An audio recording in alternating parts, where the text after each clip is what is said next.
Saying starting. Yes, is this hangout? Yeah, we're Live. live. Yeah, okay, we're live. We're live. Hey, what's the deal, YouTube? How's everyone? Welcome once again to episode 5 of the Xbox Underground Dwellers podcast. And today I'm being joined by my Xbox or Xbodians family, not partners, but family. J Long 908 and first time joiner, aka Mr. 100, aka Richard Marshall. So, Jay, introduce yourself. What's good, people? Jay Long. I'm excited to do the show once again.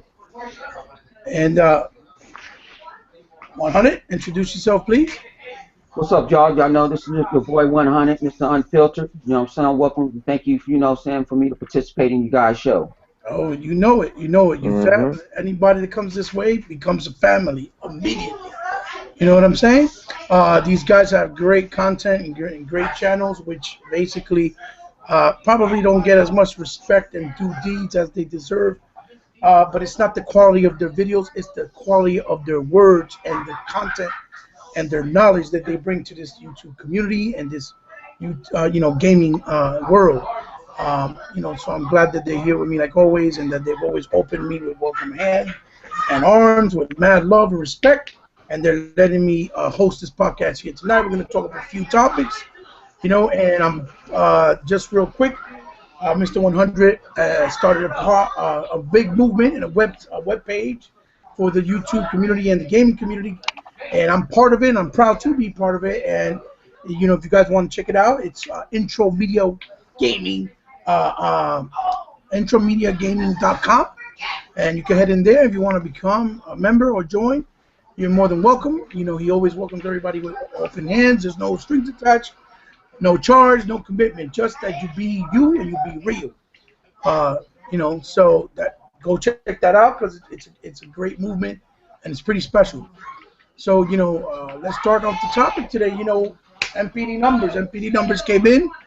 Everybody's going crazy because the PS4, apparently, based on those physical copies, destroyed the Xbox One in sales. But I have, you know what I'm saying? But I have a lot of different opinions about that. But let's start off with Mr. 100's feel and thoughts about what he thinks. Well, how do you feel about those numbers, Mr. 100? Man, like I put on my own videos, them numbers is kind of like, hard to believe. They don't count moms and pop shop. They don't count all retailers. It's just really a guess, just like a VG charts. It's just a guess. Mm-hmm. And they only won by 7,000, I guess. That's what I've been hearing. Yes. But I don't look up in the morning looking for them. That's the first thing these Sony boys, they throw them numbers out. Yep. Right. They're not throwing they're them getting out in Japan, but they ain't selling either. They're not selling in China. Mm-hmm. But it's just something. I know that I read a couple articles that the NPD is looking to get into digital sales, but a lot of stuff, is up and down. There's a lot of particulars that are not cleared out yet. Yeah, you're right. You're right. It is. I don't even call it a benchmark. I don't even look at it as a benchmark because it's too many empty variables. Right, empty variables. Great way to put it. That's right. And another thing too is that people don't understand too is that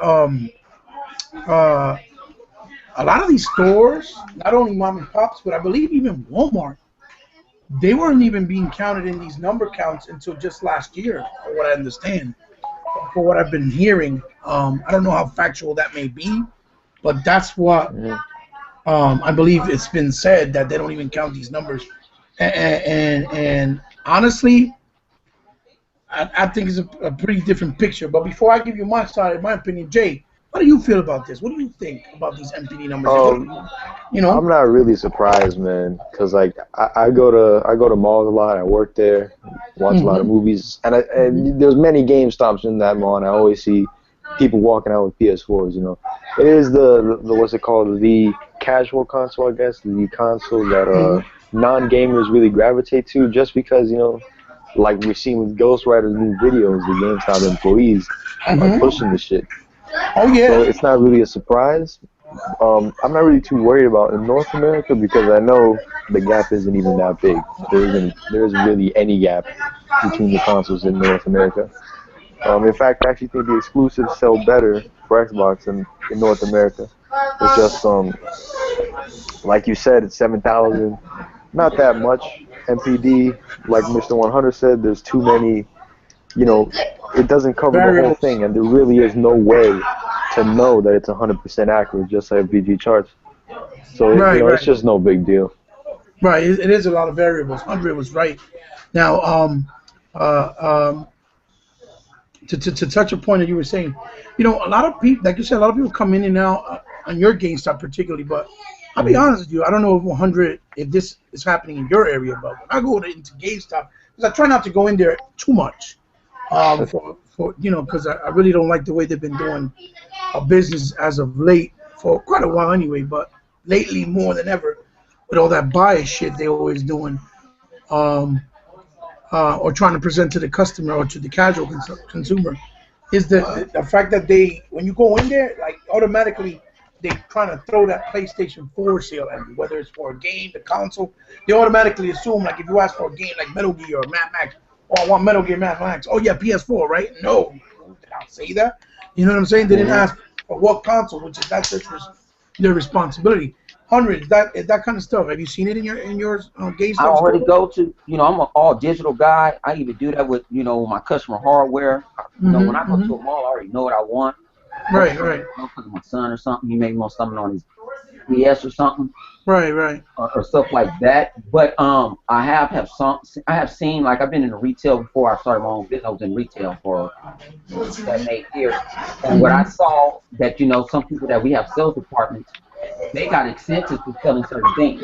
Now, I don't know if Sony is giving the GameStop employees are telling GameStop, if you sell a bunch of these, if you broadcast it, we'll give you a larger cut. We'll sell you a bunch of consoles for 20% cheaper.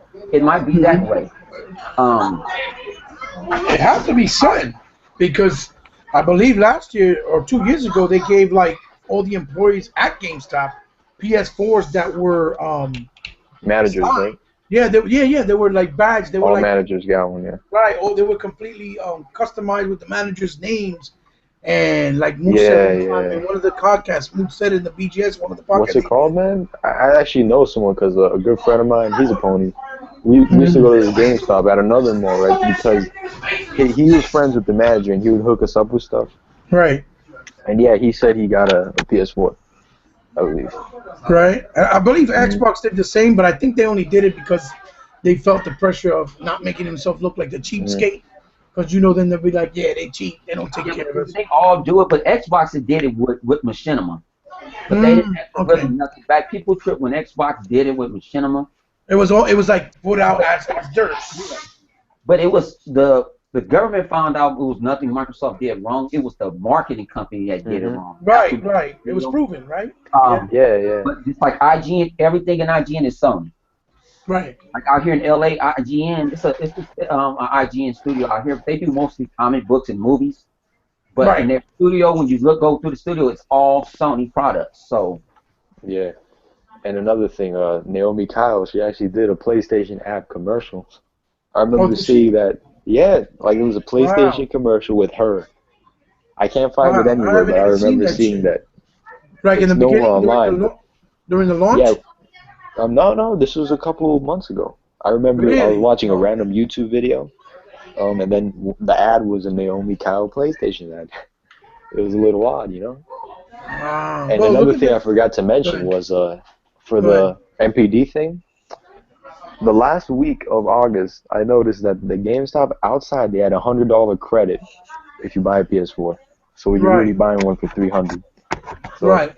Well, that's definitely going to help. That is a little incentive there. But, I mean, come on. As real consumers and real gamers, even if you have an incentive like that, if you don't have enough software and enough, bang for your buck, so to speak, you're still going to go for the console that makes sense because it has what you're looking for and what it's offering. Especially now we're getting that UI and a brand new UI, an update. We're going to be running on Windows, that new controller, all those top AAA exclusives.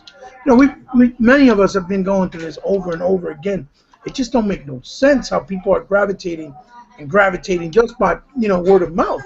Basically selling because it's the hot thing to own.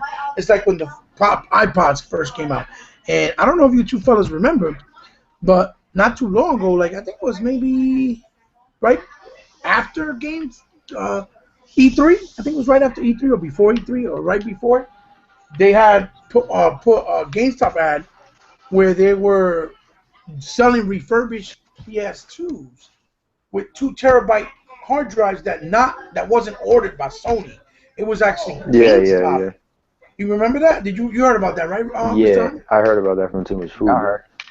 Yeah, they did it themselves, and I think the reason why they did it, to be honest with you, is because they had a lot of used PlayStation just sitting there not really selling. I actually traded my PlayStation, so my PlayStation probably has a 2 terabyte right now. Yeah, you're right about probably that. Resold it. Yeah, you're right. What do you feel about that? You heard about that too, right? On it or no? Yeah, I heard about it, but what do you take on that? What do you think why they did that? I think it's because they had too many used PlayStation. Yeah, but see, GameStop is a bunch of people understand when they say shit, that don't mean it's in a company. That means that I'm a company and I'm assuming I'm going to sell it. Right. So yeah, Sony and Microsoft got their money, but end of the day, it still might be a lot of PlayStation 4s in stock. I mean, I haven't saw in a long time where they said you couldn't find a PlayStation 4. Right. I believe this Christmas, it's going to be hard to find an Xbox. Oh hell yeah! Especially with that Halo bundle and Forza. Because and I'm thinking GameStop might flip the script, because when backwards compatibility go in, you can sell that as a thing. Like, hey, we got all these 360 games that everybody turned in. You welcome to get it. And it's if they smart, broadcast that Xbox before they put that PlayStation. Oh hell yeah! If they're smart, they'll back it up because they know they'll get all those freaking used games from 360 off that shelf real quick. Because cats are gonna gravitate and go buy them. They make their own bundles.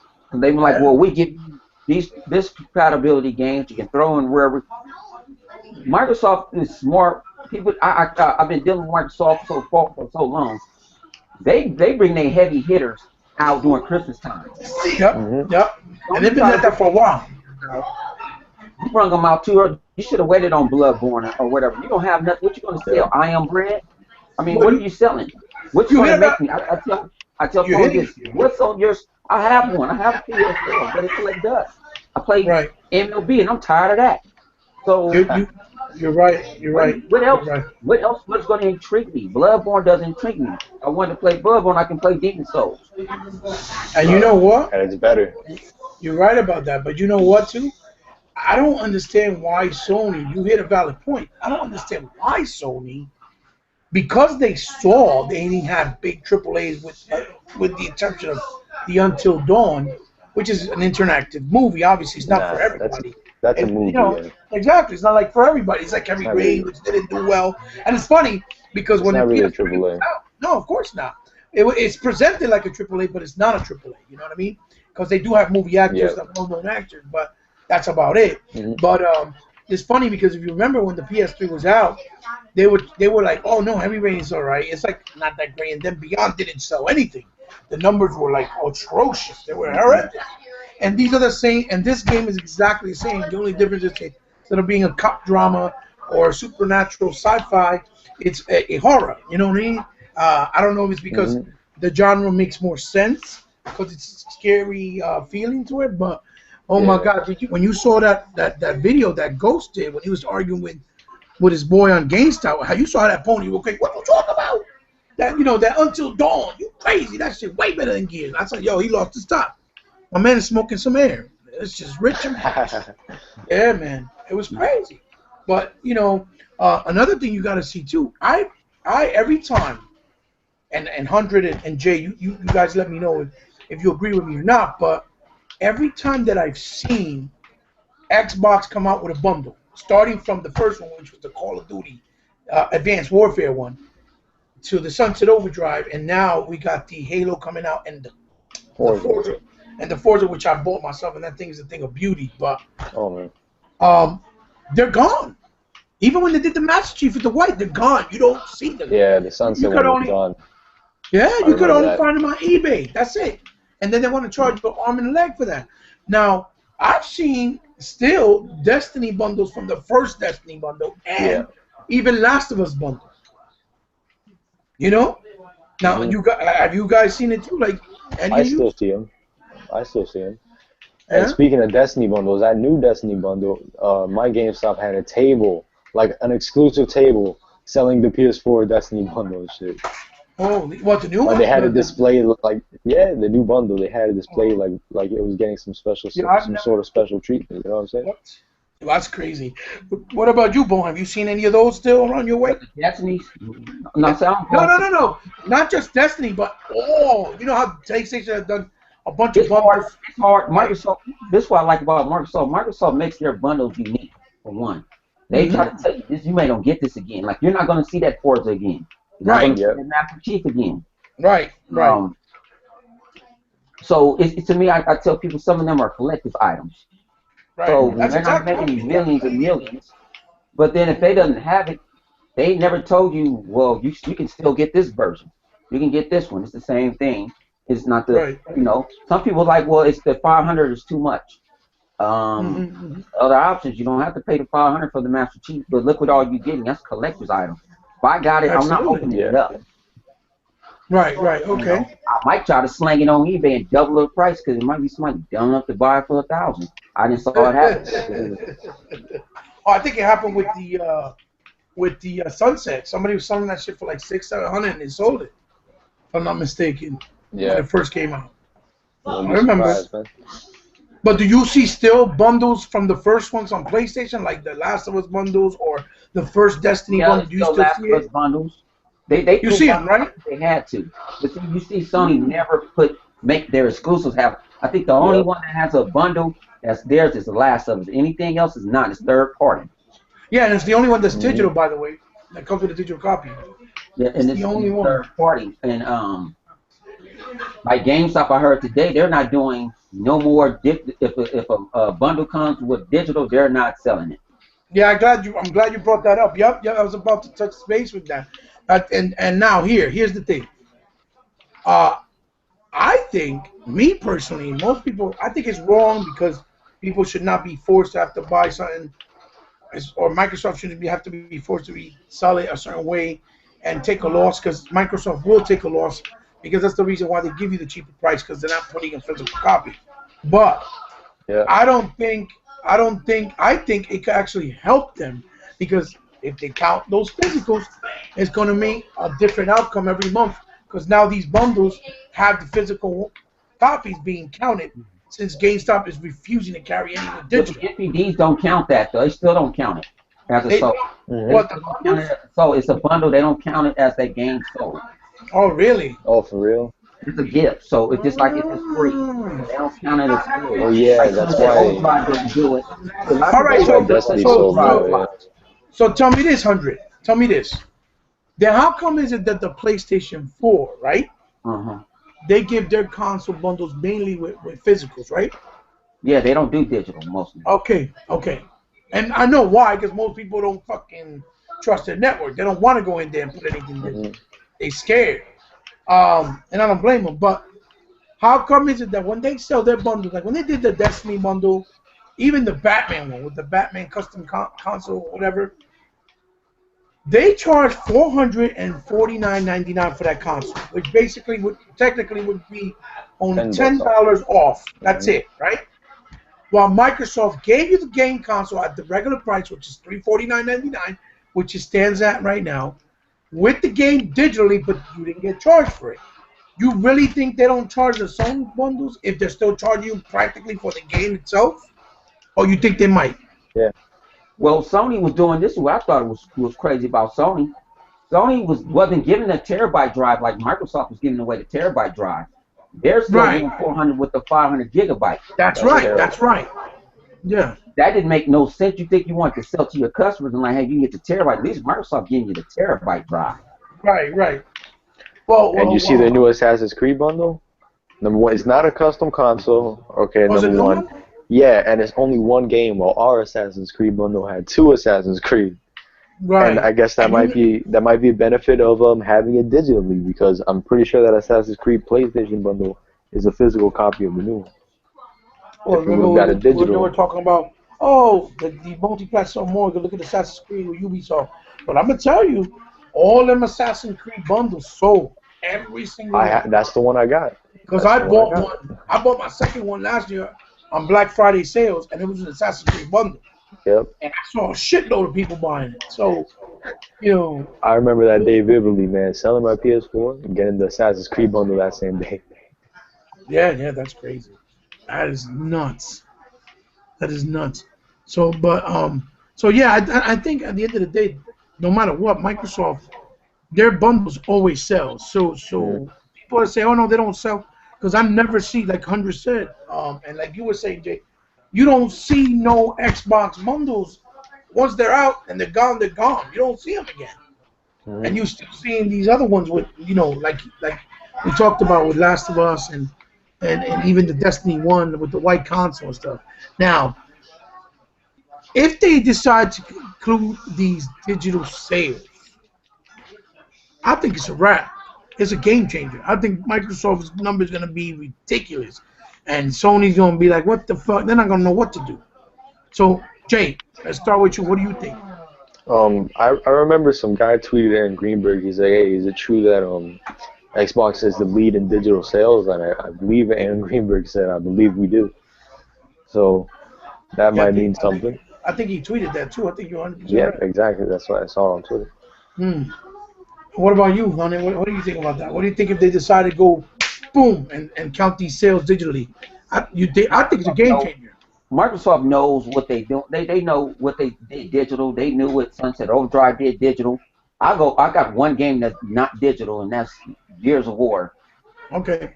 And you didn't buy it? I just wanted to have the case. I don't know, for some reason I just wanted to have the case. Well, there's some cases that's nice to own because they have pretty graphic art too and shit. Yeah, so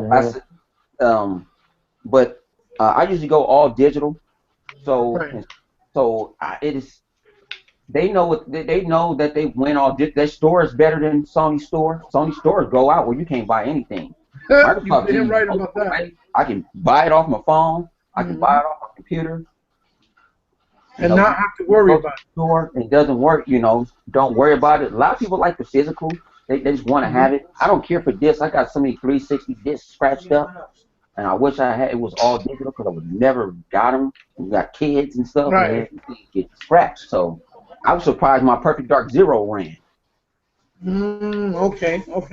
So, well, see, I'm old school, and I know you old school too, honey. But I like the physical copy, but I like it because I like the option that, let's say if I go to my boy's house, I want to show him a game and he don't have an internet connection or he don't have the game, and I can't download my profile at that time, I could just pop the game in, install it, and we play. Fine. But I also like the convenience of having the space cleared out and just the space, being occupied on the hard drive. But then the other thing is hard drive space becomes expensive. Then you gotta erase and put back in. That's the other thing I don't like. I wish they could figure out a way to make these big files a lot smaller, even though they're so big and full of information. And I think that the cloud might help with that in the future. I'm not sure, but I think that's a way they can utilize the cloud more efficiently with games in the future. Just storing a lot of info data on the cloud, and then when you turn on the game on any console, it'll read that game being on whatever console it's going to throw the computations to. But that's another thing I don't like about it. And then you also think if the internet don't work and you can't re-download it, I'll be thinking I don't want to wait there if I erased it and I had to re-download it, I can't re-download it, I gotta wait. That's another thing I think about. Plus the fact that you could take it to the store and trade it. Now, in Microsoft, the word is that they're talking about, gifting games to friends and possibly bringing back that trading into the store to get credit to get another game. If they do that, I'll be honest with you, I think I will definitely go full digital. Yeah, but see, Microsoft made it easy. Like I said, I messed around and just bought me a 4 terabyte drive for $119 off of Newegg. Nice. And if I did come close to filling it up, I can throw another one. I don't have to do no opening up the console, nothing. I just plug it into a USB. That's right. They gave us up to 16 You don't have to format it either. Right? Yeah. They gave us up to 16 terabytes. They gave us the option. Yep, 16 terabytes. Okay. I think PS4 is only 4. PS4 is no, it's actually is. They say they don't. You put in 4, but you got an option. And I saw a lot of consoles brick. I saw Right, one right. brick. I saw that too. My Yeah. man Philip Yeah, put yeah, yeah, I saw that too. Yeah. 36 put one in, and it told him to just put in 2. Said that's what Yeah. Sony is vouching for 2. You put in 4, that's on your own recognizance. Right, like at your own risk. Yeah, yeah, yeah. But see, here's the That's thing. dog shit, man. Yeah, yeah. But now here's the thing, though, Jay, because I want to get your thoughts on that too. But here's the thing, though. Um, for what I understand, you still can't add that external hard drive at all. They just they made it easy where you could swap the hard drive, but you got to go through the tutorial that they show you. It ain't that easy to swap that hard drive. It ain't that easy, right? That's what I was thinking. You actually have to download. You have to throw it on a thumb drive. You have to download the OS. Okay. Throw that on the thumb drive. You got to format it too, right? Yeah.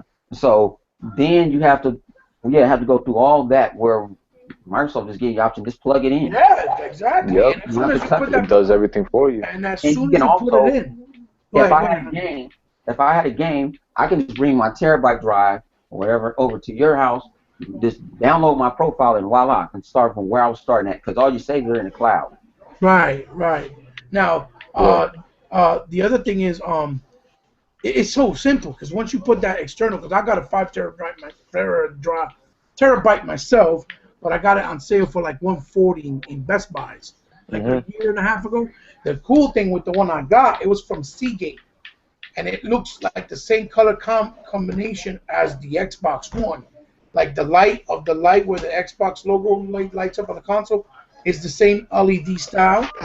Then it's glossy on the sides, and then matte on the side and glossy on the top. So it looks like it came with the Xbox One. That's why I liked it so much and I bought it. Yeah. But what I love about it is the simplicity.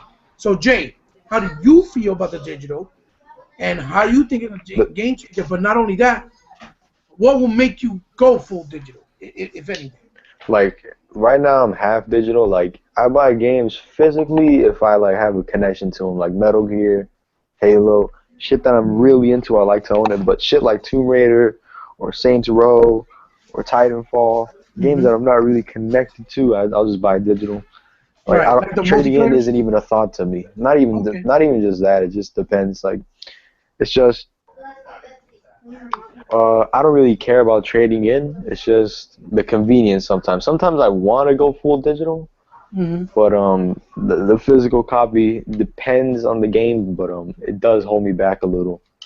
Right. Okay, and the digital gifting thing, that sounds like a nice idea. I wouldn't mind it. And yeah, that's all I gotta say. Well, do you think it's fair game if they put where you could actually trade it into the Microsoft store, get some credit points for it, and buy something else? How you feel about that? I don't know how that would work, man. I don't know. That I'm not too sure. It probably has to do with the licensing. That's what yeah. But it'll still be nice. I think if they do that, I gotta be honest, I think that'll take me full digital. I would definitely go full digital. think if they do that, they're gonna have to add like a limit, because there's gonna be people who are just gonna abuse the shit. Advantage? Yeah. Right, take advantage. It's possible. You're right about that. Man. You're right. You're right. What about you, Hunter? You think that's a good idea? You like that? I like that. I like that, but see, with me, I just can't go out and buy every game. Like I have to wait. I had to wait. Like I'm gonna go get Metal Gear, and then I said, let me kick back, cause I'll be pissed. You know, since I go all digital. And see, what I do is, when they tell me I can download it, I can pre-download it already. I'll download it. So the game is already set day one. So what I think the beginning of next month, Halo 5 be able to pre-download and just sit on my hard drive is there. I don't care. I'm not trading in Halo. Like Halo, that's something I'm not worried about picking that up. Now, if it's a game I'm worrying about, I might go physical with that, and like I wouldn't give it to GameStop. Hell no. I might go to Amazon. GameStop be ass raping, boy. They fucking jerk shit out of you. I'm not giving my money to them. They're not getting nothing. I might go to a mom and pop shop or something. I might give it away. It depends. I'll just give it to a friend, man. Right. Well, my I don't like trading, but sometimes I feel like I have to go that route, because since economically I'm not really stable very well, but I have a lot of kids, So it kind of helps out a little bit. So as long as the trade-in value is fair or at least somewhat fair, I'll go for the trade-in. But I'll be honest, a lot of times too, what I do is if I know somebody that don't have the game that is willing to pay a little more for it, I'll sell it for a little more, make some decent money for it, and they get it for the first time at a cheap price also. Because I take care of them, so they know me. Most of the people that deal with me know that. Yeah, I prefer doing that, man. I'd Right, rather they give know I a don't game mess up away my for shit. free to a friend of mine. Right. But yeah, like when I mean, sold my I've done that too. PS4, I sold Watch Dogs. Okay. They gave me $6 for it because none of my friends wanted that shit. Wow. And Infamous, they probably would have given me around the same, but I just gave it to a friend. I sold it to him for 40. Okay. Instead of 55 from which is the used price at GameStop. So I just hooked him up with that because he could have used it, and I have no use for fucking Infamous. So. Right. Yeah. Right. Plus, it sounds like more with you guys, just like me. It sounds like when you guys buy something, you pretty much sure, you know for sure that what you're buying is something you want to keep, and you don't have that's what I do. Interest whatsoever in trading it in. You'll never see me buy Call of Duty. Okay. Yeah, see, I'm done with Call of Duty. I got you. Redbox. People they trying to just sell me on it. I'm done with Activision. I'm not, you know. Yeah. Yeah, a lot of people feel the same way. I'm not giving up my money to it. I like Titanfall better. To me, I heard it's Destiny Titanfall put together. My girl D trying to sell me on it, and I told her you can try to sell anything I want. You can try to sell anything to me, but I'm not getting it. Right. You get it for free. I don't want it. Here's the thing. It has had a big downfall, and it's not really. It doesn't feel like it has its own identity. Anymore. It just feels like it looks like a shitty Titanfall. Well, it looks like it's trying to create an identity, but using all the other ideas. Which, I mean, to be fair, every game shares ideas from other games. But I think that title, just like Assassin's Creed, it needs a rest. It needs a dormant time. So kind of to give people the time to miss it. You know what I mean?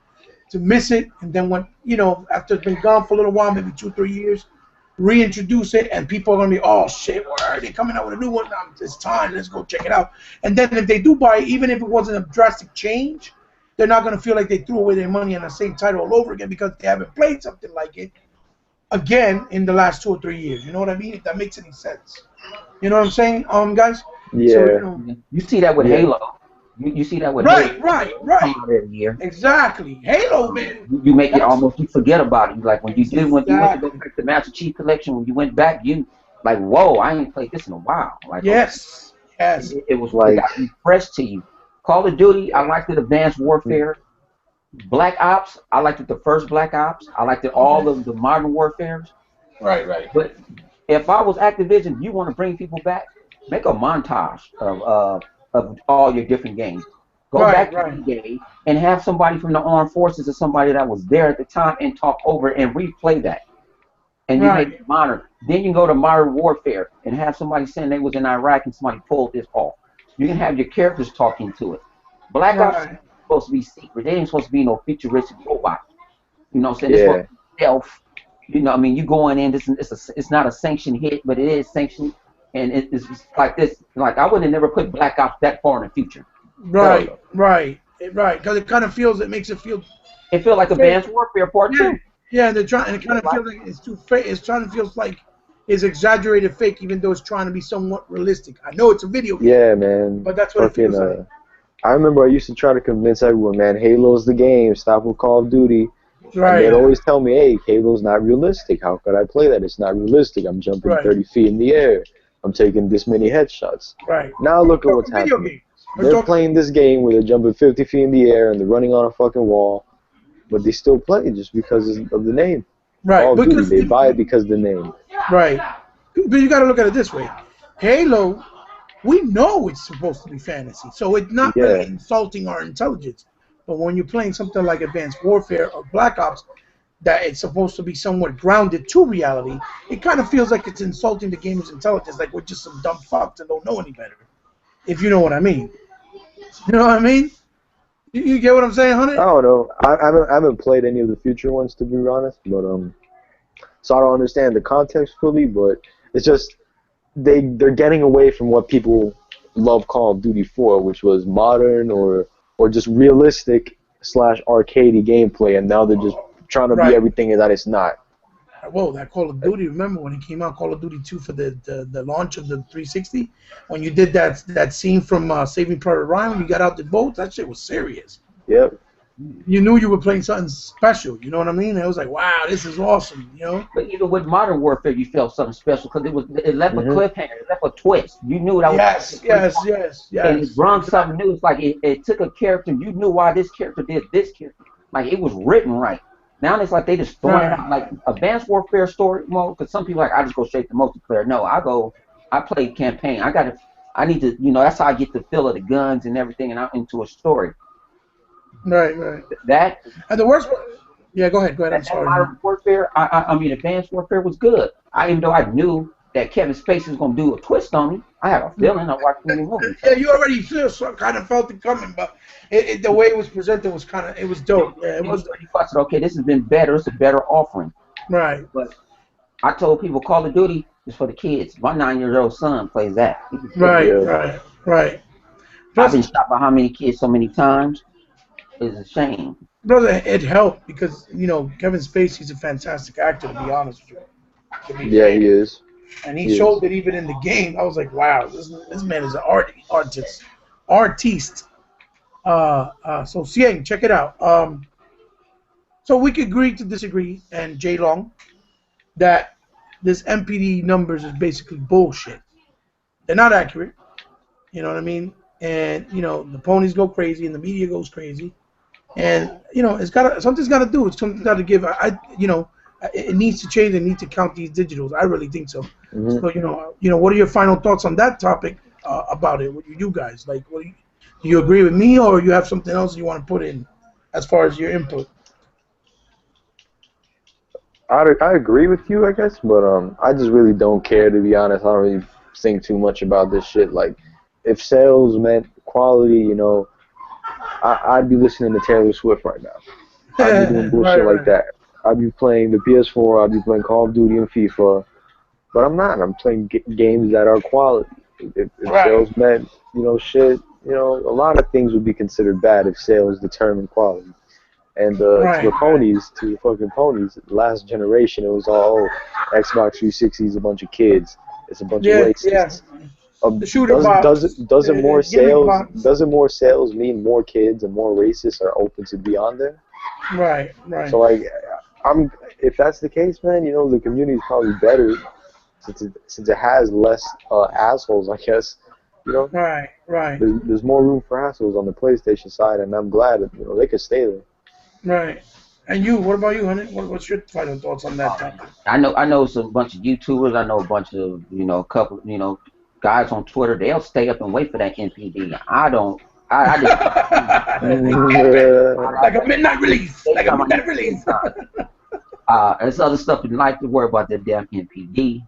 And, eventually I'm gonna hear about it if I look on my Twitter line or something, or I hear it. But only thing, IGN and GameSpot gonna let you hear it. So right. Well, I agree with both of you gentlemen, big time. It doesn't matter.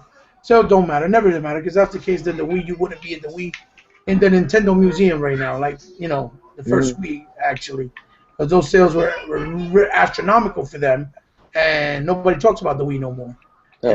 And even though they did have a good library, but it is what it is. But my only problem with it is that I'm just tired of seeing the false,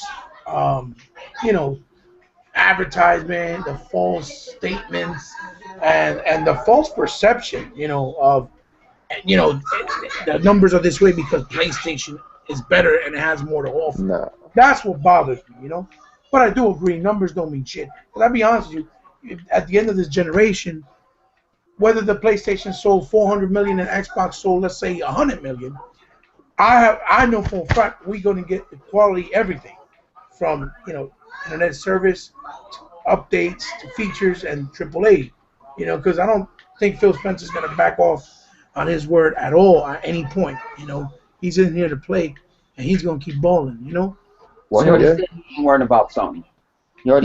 Yeah, I don't think so. So we're competing with ourselves. We're doing better than the 360 we did at the same time we launched the 360. So Microsoft looking for money. At the That's end right. of the day, they're profiting. That's right. That's right. And I think that's the best way for them. I think that's the way how they're going to come on top, to be honest with you, and take over. And Christmas, like you said it and pointed out before, 100. I think they're going to do some real damage this week, winter, especially if they do a price drop for Black Friday. Oh, it's going to be serious. It's going to be serious. Because Halo's a big ball. And they will. They will. Yeah. And I think it was pretty smart. But at least 50. Oh, yeah. And I think it was pretty smart, too, that they put that Tomb Raider. Because if you notice, I don't know if y'all guys noticed, but in my list, friend list, mad people were playing it. They downloaded it. So people have probably never played it, and now it's going to make them thirsty and hungry to play that Tomb Raider. Well, I played Tomb Raider on the 360. I had guys me too. on the 360. So you never played the Xbox One version, right, 100? No, so when I download, I'm playing the Xbox One version now, the Definitive Edition now. But you liking it? Oh, I mean, it's played the same, like, it's more easier to me because I played it already the first round through. I kind of, some parts that was hard, it don't take me that many times, but I enjoy the story. And I just want to tell people, like, you know why Microsoft put some money into this game. It was it's one of them hidden gems. Oh, hell yeah. Old Tomb Raider, and no, it's like you get attached with them characters. There's a lot of people that still think that it's like multiplayer, but I haven't got to put on the multiplayer yet. So it's okay. But you know, I got people, man, let's play multiplayer. I'm like, I'm not a big multiplayer. Yeah, but a lot of people didn't or haven't touched it because they think, it's like the old ones. So this move, I think, is smart because it's 2 months away. It gives them time to really grasp it all in, beat the game. And they're going to be thirsty because once they see that commercials and the advertisements starting in October or November, late October, early November for the game, I think it's going to help drive sales, even though people are thinking that it's going to die or DOA did on arrival because of Fallout. I don't think so. I'm going to put it this way. Fallout got its followings, but Fallout, I tell people this, Fallout got more following on the PC than on the consoles. Right. It probably Fallout sell more. It's going to sell more on the Xbox because you got backwards compatible. They're giving you Fallout 3 for free when you buy that. Right. See, with Microsoft, that's going to be the end game with me. Microsoft's going to throw them games in. So if you get this one, if the publisher allowed to throw the back catalog in, what's wrong with that? Right. No, that shit is fantastic. And Jerry, you enjoyed it again too?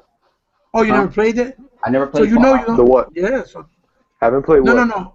Let me finish. I'm sorry. Let Mr. Hunter finish what he was saying because I didn't realize he was still saying something about it. I'm sorry. Yeah, the Fallout 3 you never played, right? Yeah, so that's gonna make me get Fallout 4, so I can go back to play Fallout 3, and then got you. Yeah, that's a pretty nice incentive. I believe so too. No, and they're gonna do that with a lot of games. They doing it with Rainbow Six. Yep. Just Cause, I think. Yeah. Just Cause. I heard, and there's a little rumor going on. There's a little rumor going on. They're gonna throw out BioShock. Where they were talking about it, a BioShock. A remaster? No, like bundled up, probably remastered, in one package for Xbox One exclusive. That's what the little rumor I read today. But let's see what happened. Jay, you liking the Tomb Raider 2? You replaying it or what? I actually bought it a couple months back when it was on sale for $10. Okay. First played it for free on 360. It was a very good game. Shit's all over Uncharted, He took that and then took it over like 30 steps forward. And I feel the same way, but people get the mad new at one that. the new one looks nice. I hear it's got even more puzzles and stuff, so why not? And the new bow and arrow combat and the stealth does look enticing. I'm probably gonna pick that up digitally. Doesn't it have like a skill tree too? The new one, like it's following the one they did, right? They both have skill trees, but you just can't max out real quick. Right. Yeah, it takes a while.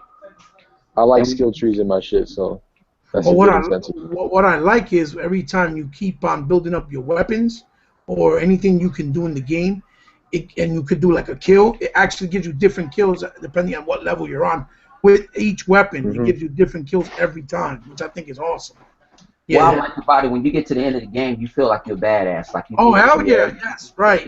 It's progressive. Like I didn't really know too much. I knew how to shoot a gun, but I never shot nobody before. Mm-hmm. It made feel You know, she didn't feel like, oh, okay, she already know. And that's what I like about the new one. She already know how to do everything now. So now she giving a $150 across the guy's throat, busting the head over his bottle, and then like could be Assassin's Creed and then turn into Rambo in a minute. Right, Rambo in a minute. Exactly. Exactly. And you Yeah, know, you won't see that in Iron Bread. oh No, shit, that's for sure. Oh shit. not Shots even in fired. Here theory. we go. Here we go. Shots fired.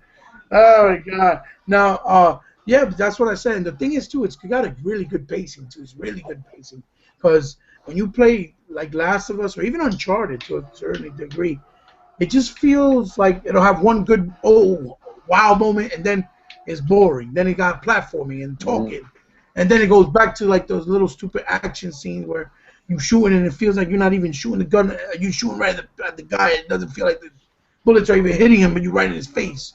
Then it goes back to those those wow moments. Like I feel the pacing in Tomb Raider never skips a beat. It's non-stop. It's there with you all the time at the right time. That's how I feel. You know. And it's a way more open game. Like Oh yeah, Uncharted is like a straight line. yeah, you're right. It's like a haunted house. You're falling straight. You see what they want you to see. While in Tomb Raider, you can actually explore and find hidden caves. There's no hidden stuff in Uncharted. It's kind of like no Halo. hidden caves. It's like Halo, kind of. It feels like a little mini open world, but even though it's linear, which is cool. Yeah, yeah, I'm with you. I feel that. So all right, so let's move on. Another topic maybe we could talk about real quick. Since we talked about something negative, let's talk about something positive. You know, Forza 6 came out. It went live. It's got those, like you saw in the title, got those puddles splashing on everybody's faces and Sony Pony fans. Pony faces. Oh, exactly. And all these ex-bodians enjoying it. A lot of people never touch 5 or touching it now. They're like, damn, I don't know why I didn't even bother with 5 because they realize the game is really, really good. So, you know, Jay, let's start with you and tell me what do you think? You have the game? Did you buy it? Did you try the demo? Yeah, I bought it. I'm actually playing it right now, actually. Oh, where? You're playing it right now? I have to take a break from Metal Gear. Oh, I have a love-hate relationship with that shit. But this Forza, man, I haven't played a Forza Motorsport since 3. Okay. Because I got that a little later on, and I heard that was the best one. Okay. And this one just took it another step further. It added night racing. It's got rain. It's got the mods. The handling is better than ever. The audio, the presentation, just everything you need in a racing game is here. Right. The mods is nice.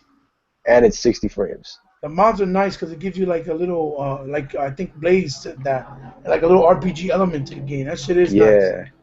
And it's nice that some of them you can keep them throughout any race, and then other ones you just temporary. So it kind of gives you a more that you got to give it more of that attention to make sure you pick the right ones depending on the circuit or the race. Kind of reminds me of Titanfall's burn cards. Oh, okay. It's very similar to that.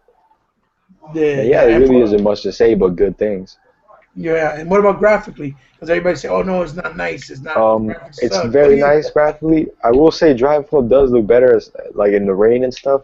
But you gotta keep in mind that's 30 frames a second. They're not real tracks. You gotta keep in mind shit like that. And you know, like Blackie Lebowski said, they're going full retard with the rain. They're just splashing at you just to mask it. You know? Yeah, it's way overdone. If you're driving at nighttime with heavy rain, it almost looks like snow. It doesn't even look like rain anymore. And you can't even see visually with the lights on. And you can't see like until you get right up to a car, and it's terrible. And the worst part about it is the controls, the precision of the controls do not match Forza at all. At all. Honey, I know you're particular and you pick and choose with your titles, as you said before. Did you try the demo? Did you buy Forza? And if you didn't, are you planning to? Do you like it, or you're not really a big fan of racers? Oh man, I got the demo. I didn't pick it up yet. I'll probably pick it up next week or a month. So give me your impressions about the demo. It blew my mind. That's what it did. It made it accessible. Like I know die-hard racing car fans. My son been on my head about getting it. Oh, okay. So I mean, your son got a good taste like his daddy. Yeah, he not a tune up and everything. He loved that customization. Yeah, he liked that. But I like how he changed the color of the car. Man, that Indy race blew my. You felt 60 frames per second. I was about to say that to you. That's what caught you, right? That Indy race. I felt like I was doing 220 miles an hour. So it's like exactly. Wow, and you know, it made it accessible for people that's not. I know, like my man, Uncle Rizzo from Infinite Gamers, he cuts everything. Okay. He cuts everything off. See, that's what, you know. I go to certain people because I know certain people play games. So, Right. he was like, I cut everything off. He has the steering wheel. He switches gears. Yeah, you But go full simulation. you go full simulation with it, and Okay. then he say, yeah. A lot of people saying, yeah, it's not dynamic weather, but when you hit that puddle, you don't spin the same way all the time. It No. depends on how fast you are. I saw him do the 360, like, oh, this and that. They said the online is crazy. That right now people like playing like bumper cars. They said you got so many options and so much stuff you can do. Just, you know, if you want to leave it on the assist, leave it on the assist. Right. You know, but I enjoyed the night racing. The tracks look beautiful. I don't know if your guys caught it. I think it's a little. I think when you played that night on the demo, it was like a little underpass saying something would drive. It was like something would drive club or something like that. I think it was something to get that drive club. Right. Okay. Driving something. I don't think a lot of people caught that yet. Oh, okay. Okay. But Forza Horizon. I like the Forza Horizon. Do you have it? You own it? Yeah, I have Forza Horizon. Nice. But like Forza, I didn't have. I think I had 3 and 4. I just didn't pick up 5 last year. Okay. And I wanted to play, and I've been trying to keep myself on a ritual. Buy 2 games, play 2 games at the same time. If I get under 2 games, right. I'm gonna go. Nothing wrong with that. Okay. Like, I still ain't finished Channel More though, cause why? Cause I got more games, and I feel bad because I'm neglecting a good game. Well, listen, you have another chance to do it, so I'm pretty sure you could do it whenever you want. But are you planning to buy it? Like you see, okay. Oh, yeah, I'll probably get it. But you were impressed enough with the demo that you know for sure there's gonna be at some point this holiday season. Okay, that's what I want. That's what I guaranteed buy. Absolutely. I'm tired of seeing everybody's videos. They driving, they having big fun. I want to make me some videos. I really want to pick me up a steering wheel also too. Okay. Yeah. I really want to. I know the controller feels good and everything, but I want this stuff. That's what I said. If I buy a new racing, I want a steering wheel.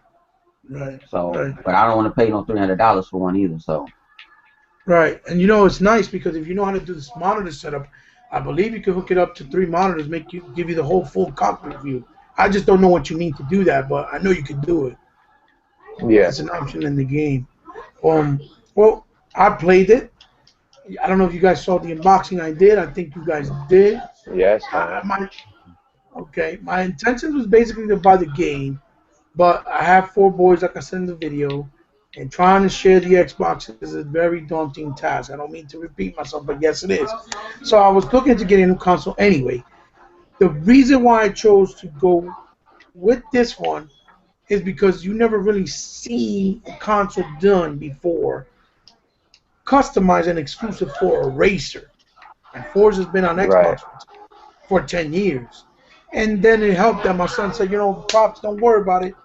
I got some money coming in. I worked in the summer. I got some money coming in from financial aid. I hope you pay for it. Don't worry about it. After I pay for my books, I hook you up. That way we could all get down and play. So I was like, all right, fuck it. I did it. I went for it. I appreciate it. Shout out to my son, obviously. But the game, I'll tell you, I beat 5. I was one of those few people that can honestly say I played every race in 5. It doesn't feel like a dramatic change from 5 because I already experienced 5.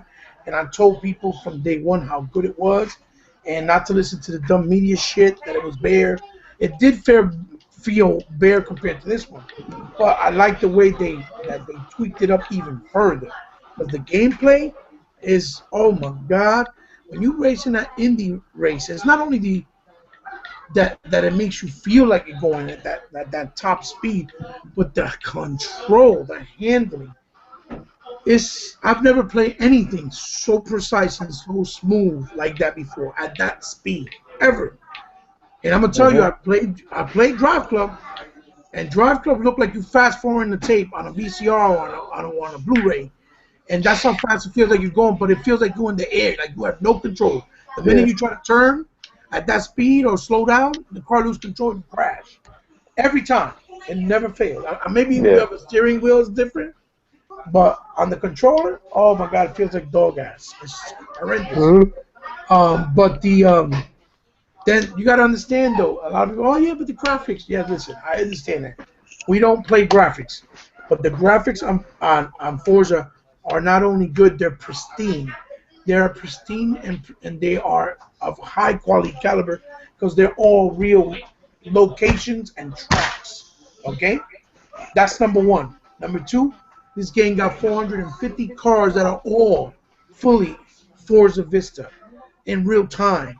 You can go inside each and every single one of these models and look at every detail and every piece of the car with full description of what, where, and the make, the year, and how they came to be. Okay? We've got the weather system is based on the levels you play on. Okay? But those 3D puddles are not rendered. They're actual in 3D. When you pitch and you hit those puddles, it feels like you're really doing it in a real car.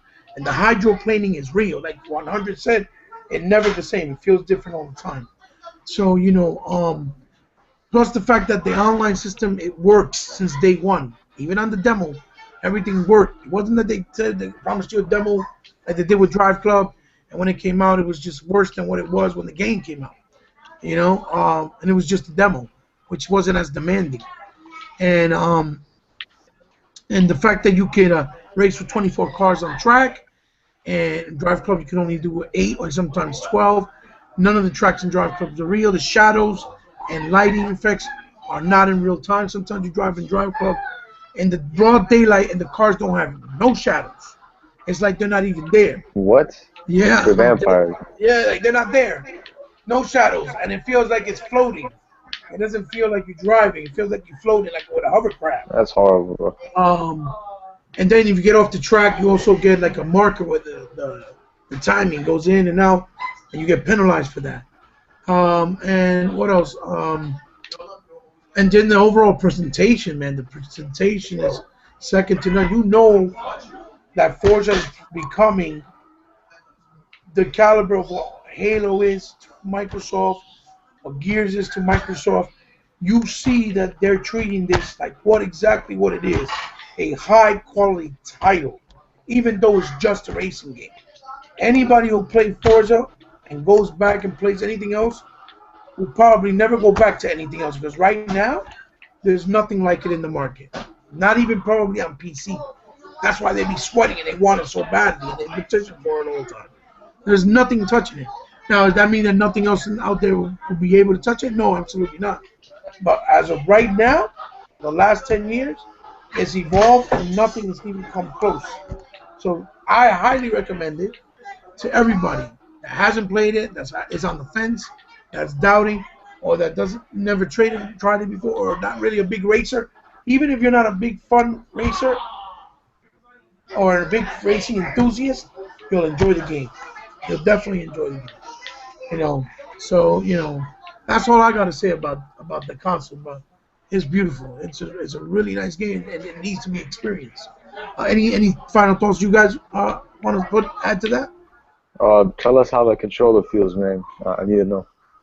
Oh, the controller? Oh my God, it's a thing of beauty, because they put those ridges in the back that's supposed to give you the effect of a steering wheel of the car. Mm-hmm.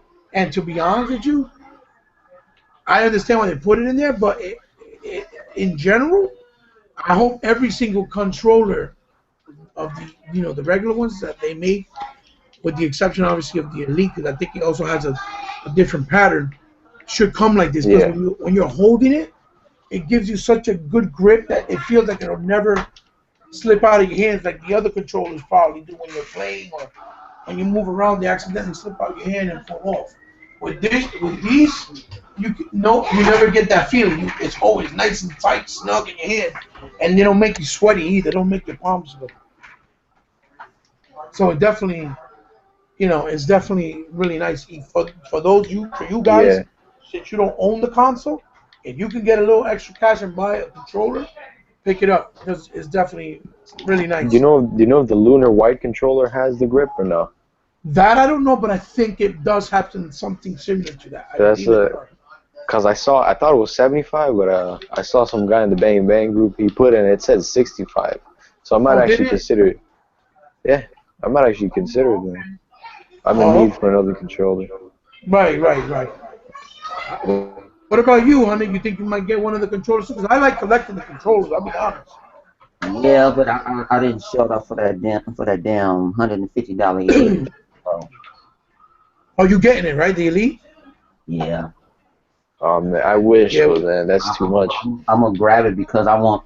I think my shooter skills will be a lot better online. If I can have that trigger to reload underneath, and I don't have to reach for a button. Right. And I figure that I can actually precise my triggers and stuff like that. I want to see worth $150. If I want another controller like that from stuff, it's $300 and above. So. Right. But I mean, a lot of people that said, either on Twitter or even on Xbox Live when we talked, that said that they had a chance to see it and touch it, or even when I've gone to GameStop sometimes, they said the thing feels like oof, like if you're holding a Glock or something, like a gun. It feels amazing. Tim Dog emphasizes that all the time, but I've heard it myself too. Matter of fact, Iron Wolf, the other day he was on one of the chat rooms, and that lucky son of a gun. He said that in his store in London somewhere over there in the UK, that they actually have him displayed at one of the stores, and he had a chance to actually hold it and touch it himself, because by where I am, nobody got that shit. And I think that will help the sales even more, because once people touch it and feel it, they're going to realize that it's worth $150. It's not, because I hear a lot of people say, oh no, they robbing you, that's too expensive. But those stuff controllers, even aftermarket, they don't even come close. They don't even come close. But see, it's a novelty, and it's not for everybody. Right. No, but I'm saying, if I can kill a person fast with my trigger on Titanfall, I'll have no. It's where I can tune it up the way I want it. Right. But the thing is, they really designed it for the E circuit, because a lot of people play on Xbox, and that makes sense. But it's nice that they gave the option for average gamers to just go out and buy it. That you didn't just have to buy it on their eBay store, or it was exclusive only to people that are in tournaments, which they could have done. You know what I'm saying? But they didn't do that, and that's what makes me happy. But the controller, though, these scuff ones, aftermarket ones, they be like $300 and $350, and they don't even come close to what this controller is offering you. And today, I had one of the guys, managers from GameStop. He said when they did their press conference with this Microsoft, it's almost like their E3 or their version of E3 with GameStop. He said that he thought at first that D-pad shit, since it looked all diamond-y, that it looked kind of stupid, that it wasn't going to really work. He said that when he played the fighter with it, Killer Instinct, it was completely like, he was amazed. He said he sold. He ordered it right away.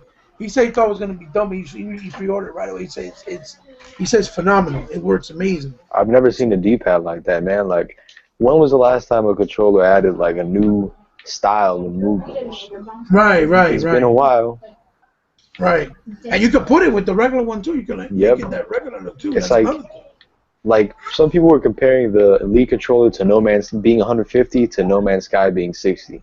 Oh God! I think really? It's no comparison, because they say, if you think you guys are okay with the overpriced controller, but you're not okay with the overpriced indie. A controller is something you can use for every game. It's customizable. It really, and it's made of fucking steel. It's like that. Do you remember the golden iPhone watch or whatever? Yeah. Really expensive. It's expensive because it's gold. This one's expensive because it brings all these extra parts, and it's made of stainless steel. It's a high quality controller. That's controller engineering perfection is what that is. Microsoft wasn't gonna bring that out with all that money they spent if it wasn't like top of the line. They even use materials that supposedly they don't even deteriorate. They never wear out. Holy shit. That's what they said. The material is, it will never wear out on you. Honey, what's your thought on those ponies comparing No Man's shit to the controller Elite being expensive? Man, no one cares that game, man. Like I tell people, man, that's a game I would want to play with some friends if I ever got it. You got a better, like I put them on video, you got a better chance of hitting a library, getting struck by lightning to run to one of your friends. Yeah, but the thing is, the logic of them. they're trying to downplay the fact that that game shouldn't be no $60 or $75. Hell no. It's supposed to be a digital download title, and until this day, it's been more than 3 years, and we don't even know if it's a shooter or just a space planet explorer or flying simulation that you go to different planets. We don't know what the fuck it is. Look, man, the guy. This is all the guy said. The point of the game is to get to the center of the Earth. But if there's this many billion planets, how the fuck are you gonna do that? And number two, when they asked him, hey, is there's gonna be like a different story for every player? His answer was, oh yes, every player is gonna be different, every experience.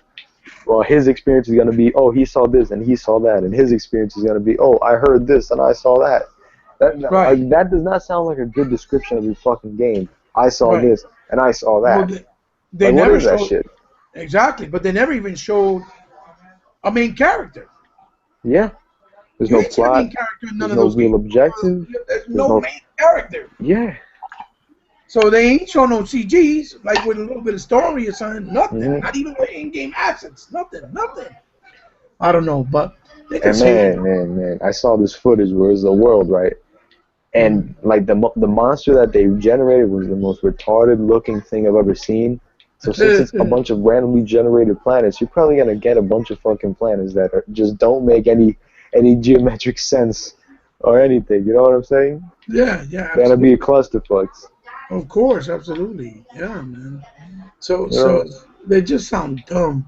What you think, honey? You agree or no? Yeah, I agree. I mean, it is. You know, they gonna say everything. They didn't do Tailway and all everything. Which, you know what? Crap did a video today, which I think is true. I think that Gravity Rush 2 and the new Tearaway were probably sequels that were supposed to meant to be come out to PS2 and were ported and just put to the PS4. Since they closed down the Vita department, they're not doing them no more. Yeah. I think he's right. I didn't mean to cut you off on it. I'm sorry. Oh no, but it's you know, it's still nothing for me wanting to play a PlayStation 4. Right, and you own the motherfucker, right? I thought about getting Uncharted Collection, but the more I see it and hear about it, the more I say no. And you own 2, right? No, and I don't care. No, I'm saying that you own 2 PS4. I remember you saying in one of your videos, I believe you, and you don't even play them. They collect dust, even your MLB. Man, I've been done with MLB because MLB was good, but it wasn't really. It was just like an upgrade from last year's. Yeah. I heard it's very similar to the PS3. You know, so it was just maybe more modes, but that's the only baseball game that's on the market, just like Madden. Yeah. Well, they got a little indie one on Xbox Live, and supposedly. Yeah, that's a fun game. Yeah, Tuckmaster said he played it a lot. Shout out to Tuckmaster. He said he been playing it. I seen him play. He said it's really a lot of fun. I don't know. I haven't tried it out yet. Have you played it? No, I haven't played it. They actually got a You can actually play it for like I think 4 hours, 3 to 4 hours. You can download it free. Oh, they got a trial? They got a trial with it, so. It's fun. Did you play it, Jay? Like I said before, I'm probably the only Dominican who doesn't like baseball, so. You heard him on it? He said the only DC the only Dominican cat don't like baseball. I know a lot of people like baseball, so. That's funny. Yeah. Like I just don't like soccer for people that soccer sells. Yeah. Right. You know, a lot of people down here like soccer. That's all they play. I think that Xbox was smart. Yeah. I think Xbox was smart in doing that soccer bundle over here too, not keeping it just in Europe. There's a lot of Meckies that like soccer around my way. But yeah, South Americans, that's all they play. I like that. See, they're throwing you incentives. They're giving you an EA access for you. Yes, sir. And I'm shocked to many people that don't know about EA access. Yeah, you're right about that. Hey, now that you brought that up, you saw that little snippet they put up that they kind of confirmed that EA access is now exclusive to the Xbox brand, right? It's been exclusive. Right? Don't come out and say it. Yeah, I think they confirmed when EA said that they didn't want it on their console, that was exclusive. People flipping out because the EA boss used to be Microsoft boss. And they think they in bed with Microsoft. Right. One of the Xbox bosses used to be a Sony boss, Phil Harrison. Mm-hmm. Yeah, that's right. Like, you know, people switch jobs all the time. Man. So where's the conspiracy in that? Nowhere. You know what I mean? Mm-hmm. Nowhere. Exactly. But you know what? Peter Moore, he don't run EA. Peter Moore just their marketing management guy, I believe. Also, he does the same thing Phil does, but for EA, if I'm not mistaken. Yeah. Well, he's not the guy that runs EA. He don't run EA. So you know they went to Sony the video game division. So he's the head. He one of the head people in charge. So right. when he say go, so he probably report to maybe 2 other people. But, Okay. So he like Phil, but he used to be what Phil was. He was Right. he used to run it. So that's why people think it's a conspiracy. He left Microsoft to go to EA. Yeah, for that money, man. He just left for more money. That's what he did. You know, and then people understand Phil Spencer been around for years too. He just had different roles. So when you gave it to him, he already knew. Right. Go Phil. Like I don't think the other guy played games like that. Phil played games. Yeah, absolutely. Nah. Yeah. I think that's he was the just guy a responsible. businessman. Yeah, I think he was a businessman. He was just the brain behind it. Right. Yep. Like he helped bring Usher on Xbox's stage and shit, and all that casual bullshit. But you know what? Peter Moore is good at what he does. Because look what he did for Peter Moore is good. And for the Dreamcast. And the first few years of the 360. Yes, sir. He knows what he's doing. You know, the man's a smart guy. You know, I wish we get him back for marketing right now because we need that motherfucker. I think Microsoft does bad marketing, but that's another story in itself. But yeah, the marketing's pretty bad now. Man. I don't think they do bad. I think Microsoft my brand will sell its own. Right. I know what you're saying. The attitude that they know that people are gonna know that it'll sell about its own based on quality. But you know the thing is, I've got Windows, so like a lot of people don't even know about backwards compatibility. Yep. You're right. But the thing is, when I say bad, I don't mean like bad. I can get bad at it. Like they're bad. Like they don't do enough of it with certain things. Like with Halo and Gears and in this case, Forza. You know you don't really have to do it because they practically sell themselves. It's almost like Madden and Call of Duty. But with Fable Legends or even Sunset Overdrive, Tomb Raider, they need to get the extra push because they're kind of new IPs or IPs that haven't been around for a while, or they got an exclusive deal now, like they do what they did with Tomb Raider. And I think they should be more like Sony, aggressive in that department, because I think that's the reason why Sony gets so much praise. Because they always shove the fucking material and their stuff and their games down your throat. You go to TV, you go on YouTube, you go on all these apps. It's See where they're putting their money at. They're putting that advertising money at. They're putting more advertising money where Microsoft, like I want to. That's the difference between having Microsoft got $9.5 billion in cash, where Sony doesn't have nowhere none of that. Right. Like he showed financial. So you can see, you can do all of that. You got one thing that's hot, where Microsoft got multiple things that's hot. Exactly. Yeah. That's true. I agree. One thing I noticed was they had Uncharted collection commercials, I think, last month actually, and the game doesn't even come out until October. I didn't even see Forza commercials until the week before it launched. It's like, and the Sunset Overdrive commercial didn't even have any gameplay that they mass marketed. And we all know that game did well. It just could have done better. We know it sold 1 million. Insomniac said VG charts was way off. And that's not even counting digital. So we know it did well. It just could have done way better if they marketed like Sony did. Like Bloodborne wouldn't have sold if they wouldn't have put it on every YouTube video. Right. You know what I'm saying? The only thing they had. So. But here's the thing: Bloodborne sold apparently that came out this week 2 million copies. But I'll be honest with you, there has to be at least 3/4 of that were traded back in. Because when you go into like GameStop, you see a shitload of those Bloodborne sitting there. Used. They got a lot of them. It's like the order. They got a lot of them sitting there. And you know what's funny, man? I forgot to mention this with the Forza 6 thing, but look, the day I got Forza 6, I put in 5 hours. Okay. If I would have bought the order, I would have been done with the game. And with Forza 6, I'm only scratching the surface. I haven't even got to the main sports cars yet. You probably did like 2%. Yeah.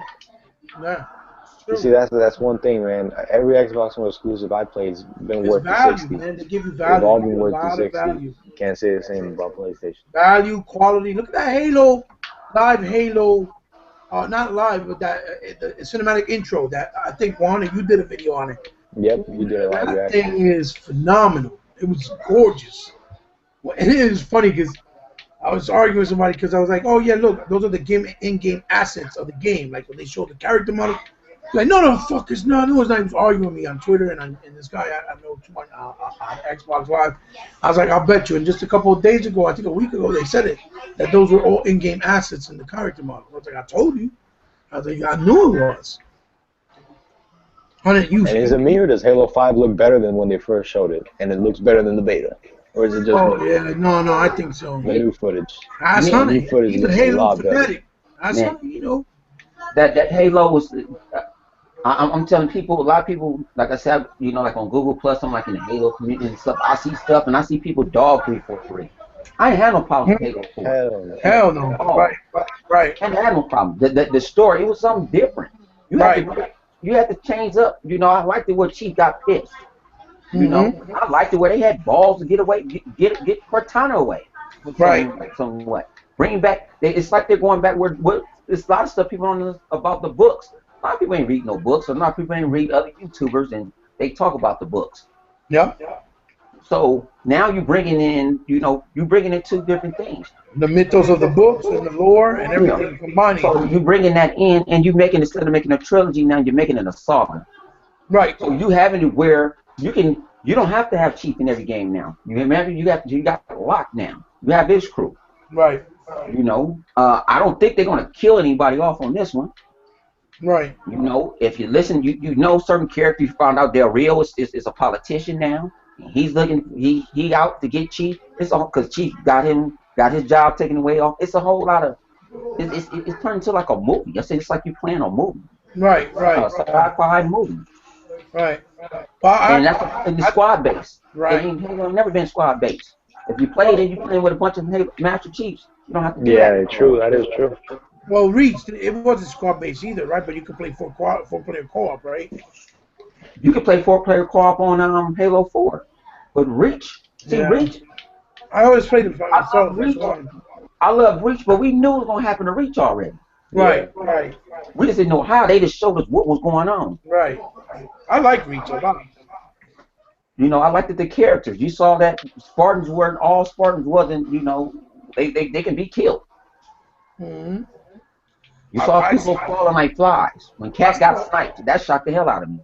Yeah, right. I still hope they make add it to the collection, to the Halo Master Chief collection, that they add Reach too. I hope they do. I'd buy it. Oh, hell yeah. Like ODST was different. Yeah. I never played ODST until they gave it to me for free.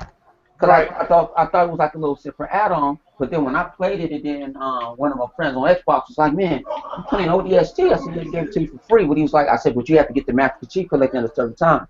He said, you playing that and you showing that in your video and it's only for $5? I said, it's only for $5 in the full game. But I said, you're not the Chief. You're playing as an ODST. You got the you don't have everything all around. Right. It's like a side story. Yeah.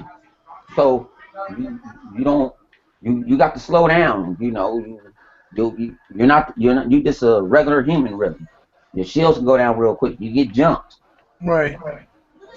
Well, I like that you can run now, because a lot of people complain about that. Oh, yeah, you can't run. I was like, what are you talking about? Yeah, you play Halo needed that shit. Yeah, when you play Halo 1 and 2, they're great games, obviously, but they feel like you missed that run button once you got used to that run. Halo 3 is, like, to me, the slowest game ever. Halo 3, that's the slowest Halo ever. Right. 60 frames makes it even more slow. It's weird. It's weird. You can tell. Because I told Black, I said, man, I like all the new maps on Halo 2. On the Master Chief Collection, but I can't play on Halo 2. Only playing multiplayer on Halo 4. Cause I got this. I'm used to sprinting now. Right. It just feels right. You know. And it's good that they made it not an ability. Because if in Halo Reach, spring was an ability. That didn't really make too much sense to me. Oh, it was a Halo ability. 4, Right. They made it, Oh crap! Yeah, you're in right. Halo 4, they made it just so you could do it yourself. Right. Way better off like that, man. 343 got shit for it.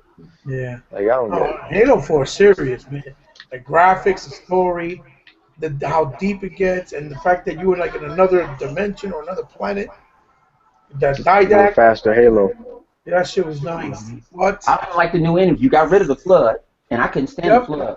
Flood one. Exactly. That's another nice thing. That they introduce a new enemy. Mm-hmm. You're right about that. So I know Yes. you're psyched. I know you're psyched about that new one on it. Yeah. See, some people want that flood to be brought back. I don't want the flood to be back. Let them die. You got a new one now. Now you got somebody that kind of realize that we got killed off, and you got the Prometheans. So they're bigger. They actually, this is worse as the flood. Them little dogs, man, they'll pack up on your ass. Yeah, them dogs are bitches. They jumping all on walls. They crazy. You know. They're hard too because they fast. And where they introduced them in it. So you got two different enemies. You fight two different enemies, and then when they merge together, so you got Covenant and that, and they didn't give 343 credit for that. Yeah. Now it looks like in 5, they're gonna connect them somehow with the what's the other race? Not the Arbiters, but the what's it called? The other race? The Covenant. So, the Covenant. Yeah, it looks like they might combine them in the story and connect it with these didacts. It looks like they might have some sort of connection. And so, you know, it's gonna, you know, that's gonna really sell. That's gonna sell by itself. No, you know, and they're already promoting that in movies and everything. Go to the movies. I heard first thing you see is Halo. Yeah, I wish they never shut off the department, man, for entertainment. I wanted to see what they're gonna do with that gear. Well, they actually, if you buy it, you're supposed to get the Fall of Reach. You see what Master Chief and Blue Team went through. Yeah, it's like the animated one. Yeah, I like the animated. Some of my things, you don't have to go. That's what people understand. You don't got to go full action with all this. Yeah. You go CG. You don't got to go full action with it. You don't have to, you know. Yeah. I like the way they did the little movie. I can't think of the name of it. Oh, you're talking about the, well, they did 3. Legends? Halo Legends. Yeah, Halo Legends. I had no problem with it. Yeah, the Halo Legends is nice. I still own that. That's that one that had like the girls started in one of the little short stories. And, you know, people tripped about Halo Nightfall. I had no problem with Halo Nightfall. I thought it was good for what, you know. I wanted more, though. Like when you saw Nightfall, it was so good that I wanted more, like another couple more episodes. Yeah, I would want to carry it back, but then I guess they have something else in the works. Right. So what's the other one too? The one that Steven Spielberg was there? No, not Steven Spielberg. I think he's still working on something too. I'm talking about the one that Ridley Scott did. I think it was. It was like a webisodes. Oh, that's the one. That's the one with the that's the one with Lasky and them. That's what was it called? That one? Halo what? It was I can't think of that one. That's when you go save the chief went to go save Lasky. That's when the Blue Team first got started. Yeah, I heard that one was real good. I never got to see the whole thing. Yeah, but that was like a web episode. I think Machinima produced that one. There was a couple of them. Yeah, Machinima did that one, but you found out, you know, you got actually, you see Lassie going to cryo sleep. He hate going to cryo sleep. You find out why.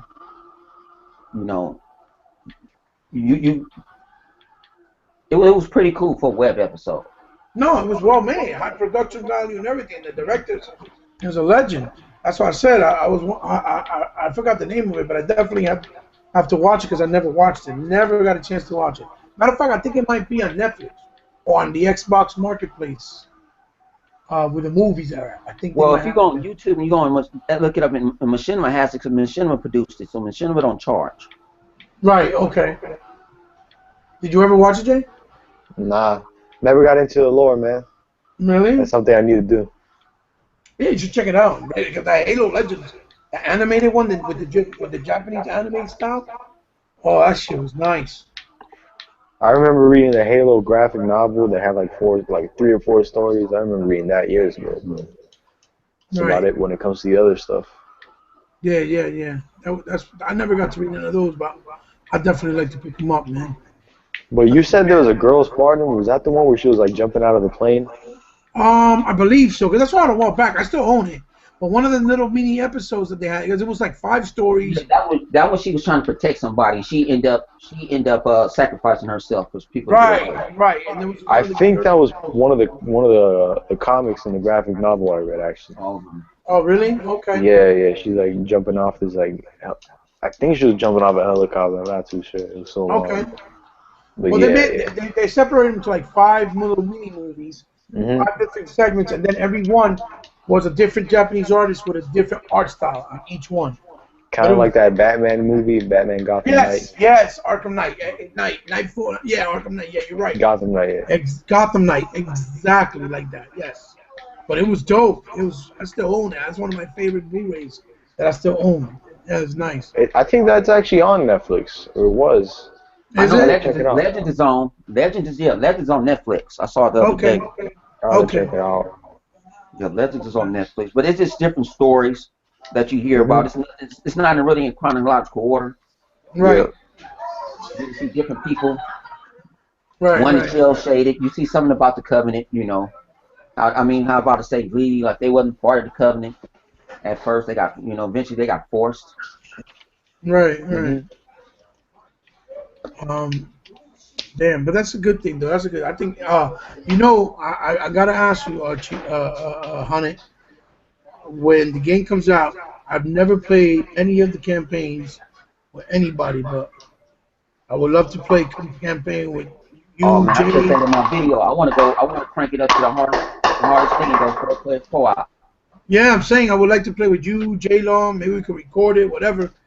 Do a live reaction, something. But I never played any of them with anybody. Like I tried to play with Next Gen, but every time I hit him up, he was always busy or something was going on. Because he said he never played the Part 2 co-op. And, I don't know if he played it finally, but, yeah, I never got to play it. But I definitely would like to play this one, because I want to see how it feels. The experience must be nice, So another thing I wanted to bring up and we wanted to talk about was the new Suzuki with the Shenmue deal. I saw you did a video on that too, Honey, and how you feel about it. Because I just think it's a bunch of BS. I got into an argument with somebody on Twitter, but we'll get into that a little further. But what you think about that shit? A little bit more elaborate take on it from your video, Honey. How you feel? Man, he begging. Sony's not backing up the way they claim they were. The first video I got a bunch of hate on it. I had people come out everywhere. I didn't know people exist.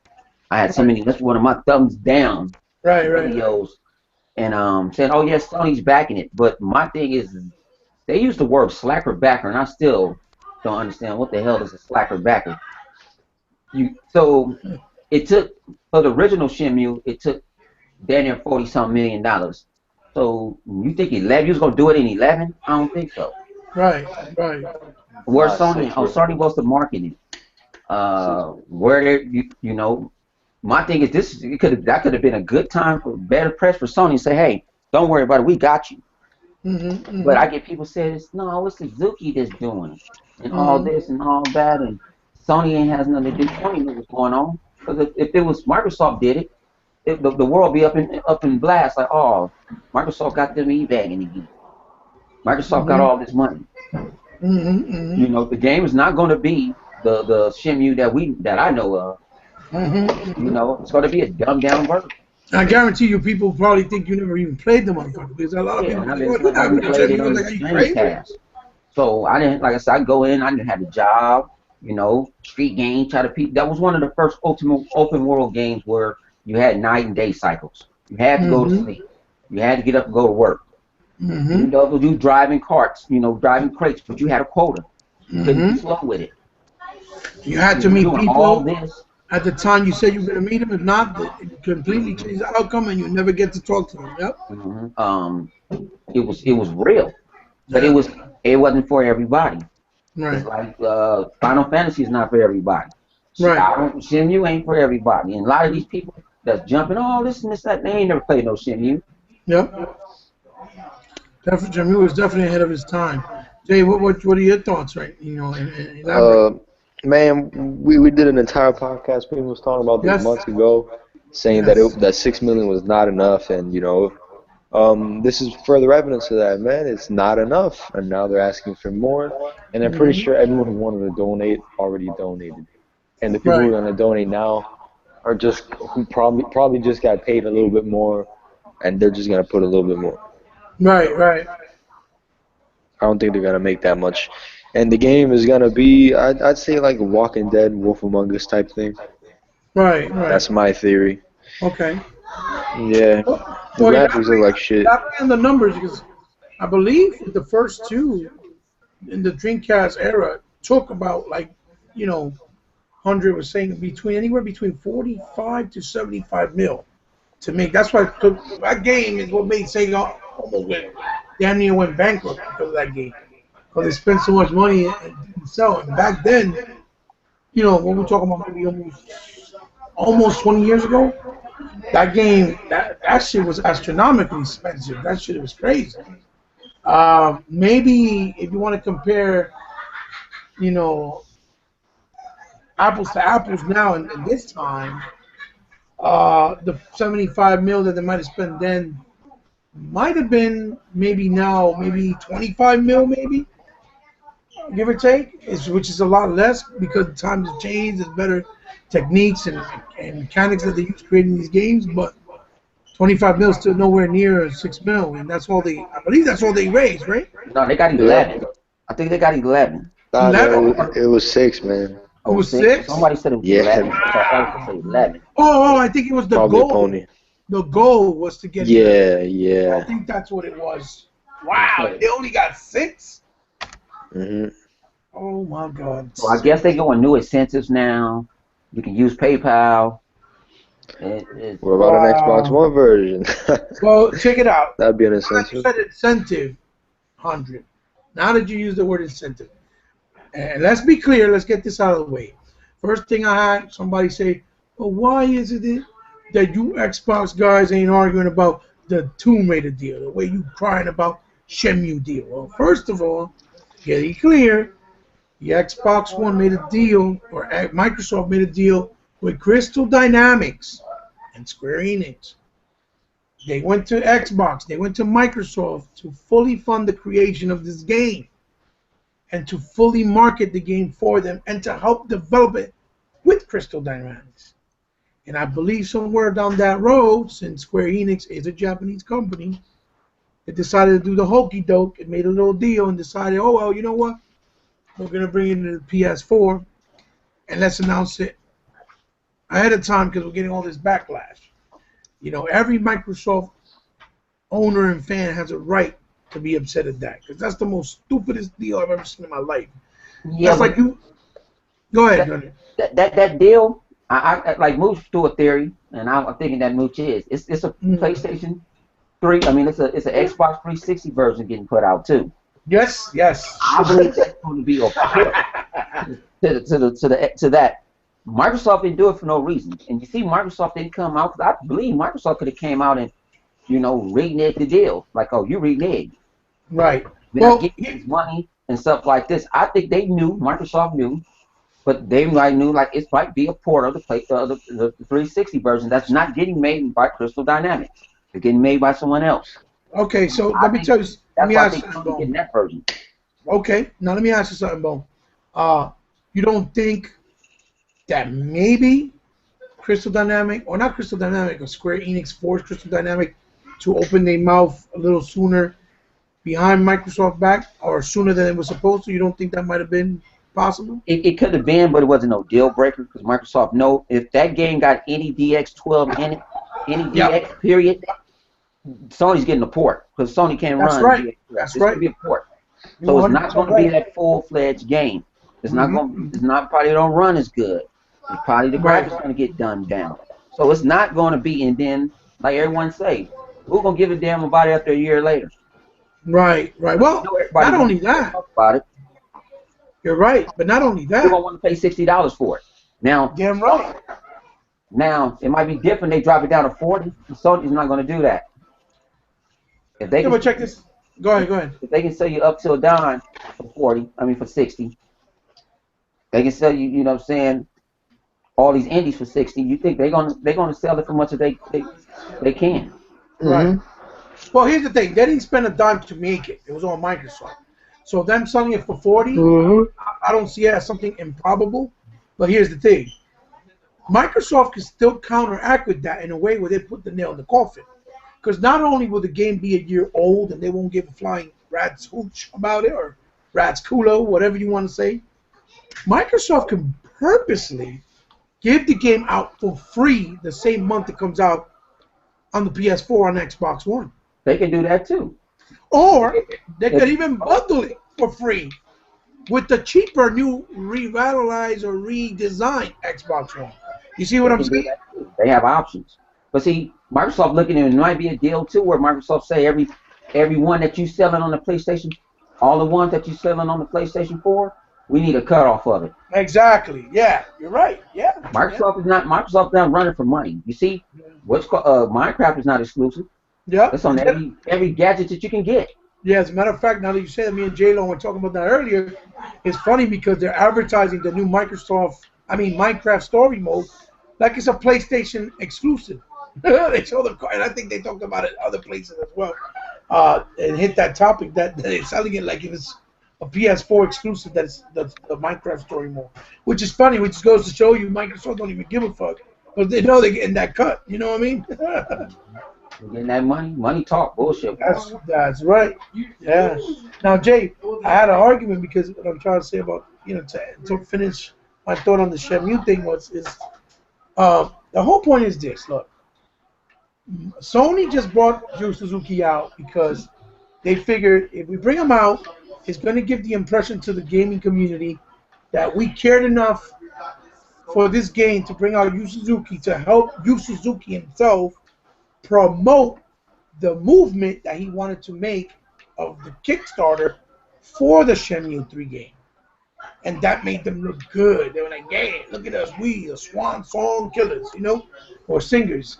And, I remember reading right after Gamescom, in the threads and even on the sites, where Yu Suzuki said, because somebody, I guess, asked him if it was only going to be PS4 exclusive. And he would say, no, the promise is to bring the PS4 first because they're going to help me market it or whatever. But then, I would consider bringing it to other consoles. And I believe like an hour later, Sony comes out and says, oh, no, we're fully funding the game. It's going to be exclusive for PS4 only and PC, I believe. But for console, for PS4. And then after that, it went down all kinds of crazy. Then they started saying all kinds of other stuff. But the truth of the matter is that I believe the whole deal was they're planning to market it. That's it. Mm-hmm. But even if they're planning to market it, if they're asking the gaming community in general to help fund the game, if I can't afford to buy a PS4 and I can only afford to buy an Xbox, but Xbox is my preferred console, but I love Shenmue and I put money so that they can make and help them fund the Kickstarter, why should I have to go buy a PS4 just to play that game? You know what I'm saying? Sony's not paying for it themselves. They're just going to help market it. Because they're not doing all the marketing. They're just helping market it. Anything that's Kickstarter, like Project Cars, that nobody's actually backing up like that to the fullest extent, should be 100% multi-plat. That's just my main opinion about how I feel about that. Because, I'll be honest, I don't even think 40% of PS4 owners were even Shenmue fans. Because Shenmue was never affiliated or associated with any Sony console or on Sony platform. And most of the guys you ask about Shenmue on the Sony side or the Sony camp, you ever play Shenmue? They go, nope, never played that shit. But now all of a sudden, it's like the big deal because it's going to be on their platform only. And then they're saying that they're even willing to bring out a physical copy just for PlayStation 4. When you got people from all sides of the gaming world helping donate for this game, man. That ain't flying right with me. I shouldn't be forced to buy another console or only have one console have the game exclusively with a copy that's physical and not in my preferred console if I am genuinely a true fan of that game since the Dreamcast era and the OG when I got to play finally the real complete version of Shenmue 3. Because the Dreamcast version was only in Japan, I think. Shenmue 2 The Dreamcast Europe. Yeah, Europe, right? In Japan, it never came out to the States. And if you imported it, if you didn't get the European version, you couldn't understand shit unless it was all subtitled. Even in the European version, it was in Japanese. It was subtitled. The OG It was, Xbox right? had English. Oh, okay. So see, so you know. Like I tried to play it on my computer. I downloaded the emulator, but I'm like, I'm not playing this shit in Japanese. Right. Fuck that. So the only way I could play Shenmue 2 is on the OG Xbox. Right, and then the other point is that I try to say that Yu Suzuki went to court with Sega for a very long time to get back all of his IPs, and the reason why he did that is because he didn't want his IPs on an American console. Because as soon as he got back the rights and won the case with Sega, which I also told this person on Twitter that we were talking about, we weren't really arguing, but we were going back and forth, that they immediately took out Outrun and Afterburner from the marketplace, but I believe it still exists. I'm not sure actually. I actually read that. I read that Afterburner wasn't. I'm not sure about Outrun. No. They're none of them are there. Afterburner Climax is not on there because I own the game. Let me check. Yeah, it's on you mean on Xbox Live, right? That's what you're talking about? No, on PSN. Oh, okay. Yeah, check for me. That'd be great. Fantastic. You know, I don't want to seem like a liar, but you know that's for what I understand. So that gives me the impression that Yu Suzuki, he just acting racist towards an American console because Xbox is a solely it's followed and played more by American people more than anybody else. So you know, it's catering to the American gamers. So it kind of feels like he's just being racist towards the American, you know, gaming groups and community. Wait a second, it is on PlayStation. Holy shit. Yeah, I told you, but it's not on Xbox. Holy shit. Yeah. So how do you feel about that, honey? You think a little guy's a little fucking racist, maybe, right? Yeah, he could be. You know, that's just that. You know, the Japanese kind of stick to their own. Mm-hmm. That's just how the world is. You know, we don't know if Sony offered him some money. You know, some under the table money. Yeah, but Bone, don't you think if he was gonna bring it out, and like you said, to make Shenmue done right, you need at least 40 mil to make a sequel for that game right, especially if it's gonna be the finale. So, because he was talking about that, he wanted to make it almost episodic to do like 7 episodes or 17 or some shit like that. So, you really think if he would have went to Microsoft, they would have fully funded that game? Because Phil Spencer has been very vocal through the years. Whenever they asked him about Shenmue 3, that he'd been dying to bring it to the Xbox One since the OG release. But it never happened. And then all of a sudden, you know, they do it on PS4 and they try to make it seem like it's a PS4 exclusive. I think that Sony went after him on purpose because they knew they would be able to make him agree on their side first to do something for them first because of the fact that they're a Japanese company. And they did it to piss off, you know, Microsoft owners and Microsoft fans and the camp, you know, because every time I talk to Xbox people on Xbox Live, a lot of my friends on the list that I've made, they're all Sega fans and they all experienced Shenmue, and a lot of them still have a lot of fond memories of the game. But on PlayStation, I never see that. There's very few. Not to say that there isn't, but from 100%, I'd say maybe 20 or 15% are real Shenmue fans. The rest are not, you know? So that's why I say that I feel he's kind of acting racist. What about that Outrun, Jay? You found it on there or no? I haven't looked up, but Afterburner's enough, man. That's enough. That's enough for me to know. Because I saw an article right under that said it was being delisted from both, but I get a link. The first thing that actually shows up is from the PlayStation website, and it says download now. Right. Yep. So I told you that's how it was. Yeah. So it's like the fingers point the right direction. You know what are the way you're supposed to look, right? Yeah, man. And this whole Sony thing, I remember after he said it's open to be on anything, we're doing PS4 for now. I remember when he said that, and then the guy Gio Corsi from Sony said, "Oh yeah, we're running it for third-party production, and we're very involved with this game. We'll be funding this game." He was using very what's the best way to put it? He was using very vague words to make it seem like he was fully funding the game, but it was only really for marketing. It was all I don't smoke and like that mirrors. vague. I don't like Yeah. that vague stuff It that was they all keep smoke and pulling. mirrors, making himself look good. Yeah, Hmm like the sympathetic, like the sympathetic view. Like everybody be like, oh my God, you have people crying on the freaking Sony Gamescom, or not Gamescom, E3. E3. They're like, oh, there's like one or two people crying. They don't It's know what's like, going yay, on. yay. It's like Shenmue's exclusive to the console that killed the Dreamcast. Yay, yay. It's like Exactly. you're crying for that. Like they weren't the ones responsible for the death of the Dreamcast to begin with, right? It's like, yeah. That's funny as hell. Did you ever beat Shenmue on it? Yeah, I beat it. I Yeah, beat you two. did. I played two. So man, Oh, you did? it took time. Yeah. So I play Did all you? Shim. Like I say, I know what Shim is about. And a lot of people that's, oh, why are you being this? You never even touched it. You didn't even never own a Dreamcast. Right, right. Did you play You know. Shenmue 2 on the OG? Yep. Oh, okay, okay. That was a game that I liked. I really don't not it intrigued me. It was colorful. It intrigued me. Right, right, right. That game, I tried to be a retard and play it on Dreamcast. I imported it, but I got rid of it because it was just a bad move. I was not having it. I'm not trying to read all that dialogue, even with English subtitles. No. Fuck that, man. Hell no. It's Not in the video long. game. Hell Oh, no, thanks. it's too long. You want to go to sleep for sure? That'll do it to you. Now Yeah. voice acting is a little easier, but what I like is that a lot of people still think that GTA was a real open world that started all. And I told them, no, man, that's shit new. I mean, there was other open worlds, but Like Body Harvest and stuff. yeah, like Body Harvest, right? But and thanks a lot because you were the one who pointed that to me. And I completely never knew about that game.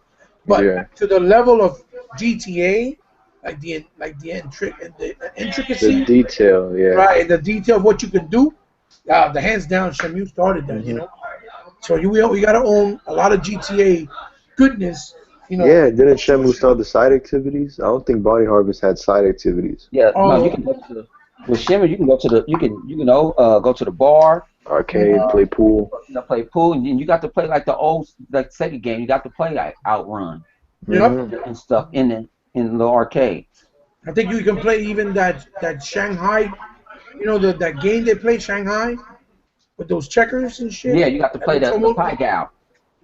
That look almost like dominoes. It's like their Uh-huh. version of dominoes inside. Yeah, absolutely, You know, absolutely. bet on money, so you can do this, and then you have random stuff like you might get a game come out the alley, Okay. and then it's like you got to it's like you like you was a young you doing all this and you still trying to find out who killed your dad. Right. Yeah. Hey, didn't the dad look a lot like the guy from Virtua Fighter, the fighter? That guy, yeah. Like what's the guy with the red? Akira? No, the one with the red and green. Oh, Lao? He has the Oh, no, ponytail. Genfu? I think it's Genfu. He looked a lot like him, but without the mustache. He looked a lot Oh, like him. Shundi, that's You know what I'm his name. talking about. You know what I'm talking about. The Drunken Master? No, not the Drunken Master. The one with had the green, orange, and red toga like suit, and he had the ponytail, the black ponytail with the mustache. Yeah. I don't remember his name. You know what I'm talking about, though, right? Yeah. Yeah. He looked a lot like his dad. So okay, so I guess what I'm asking both of you fellas and gentlemen is, if they announce that it would definitely come to the XB1, physical, digital, however, would you guys contribute and help fund it? Nope. Why have to fund a game? When Okay. you have a backer already. When people make games, they got backers, they got investors. Right. Okay. Why you can't go out and get investment?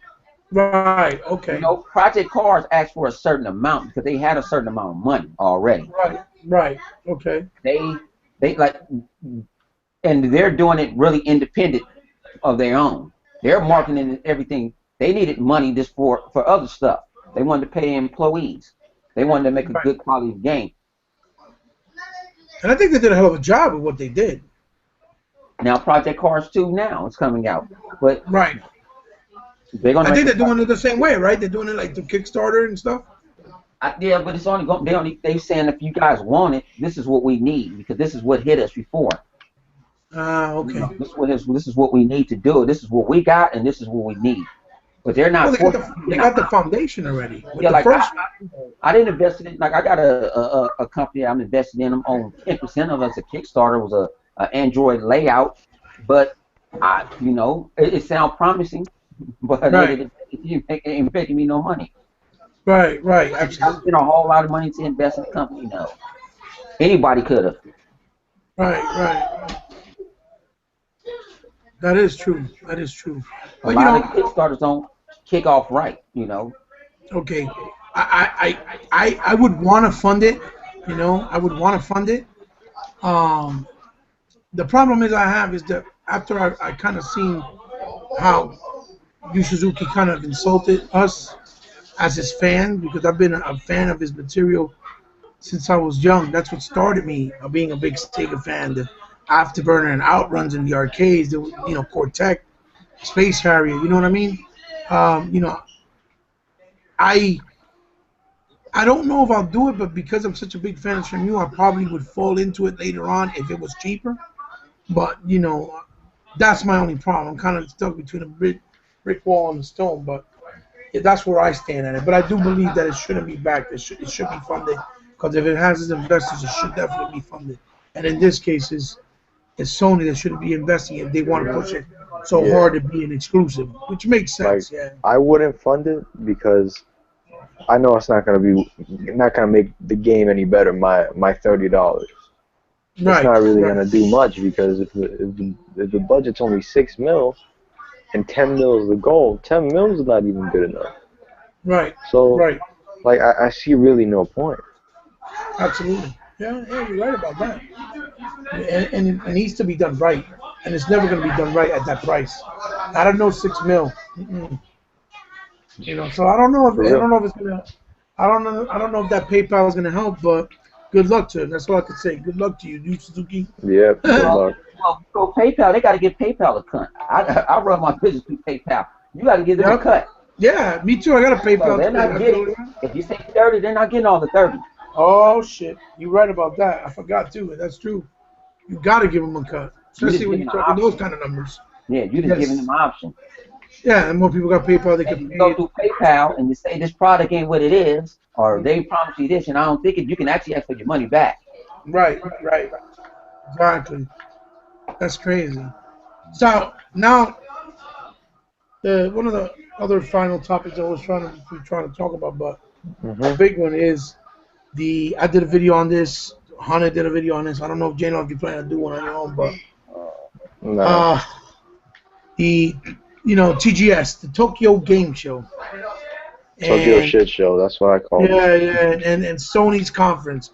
These people came out hard. They came out full-fledged, talking about, Sony domination.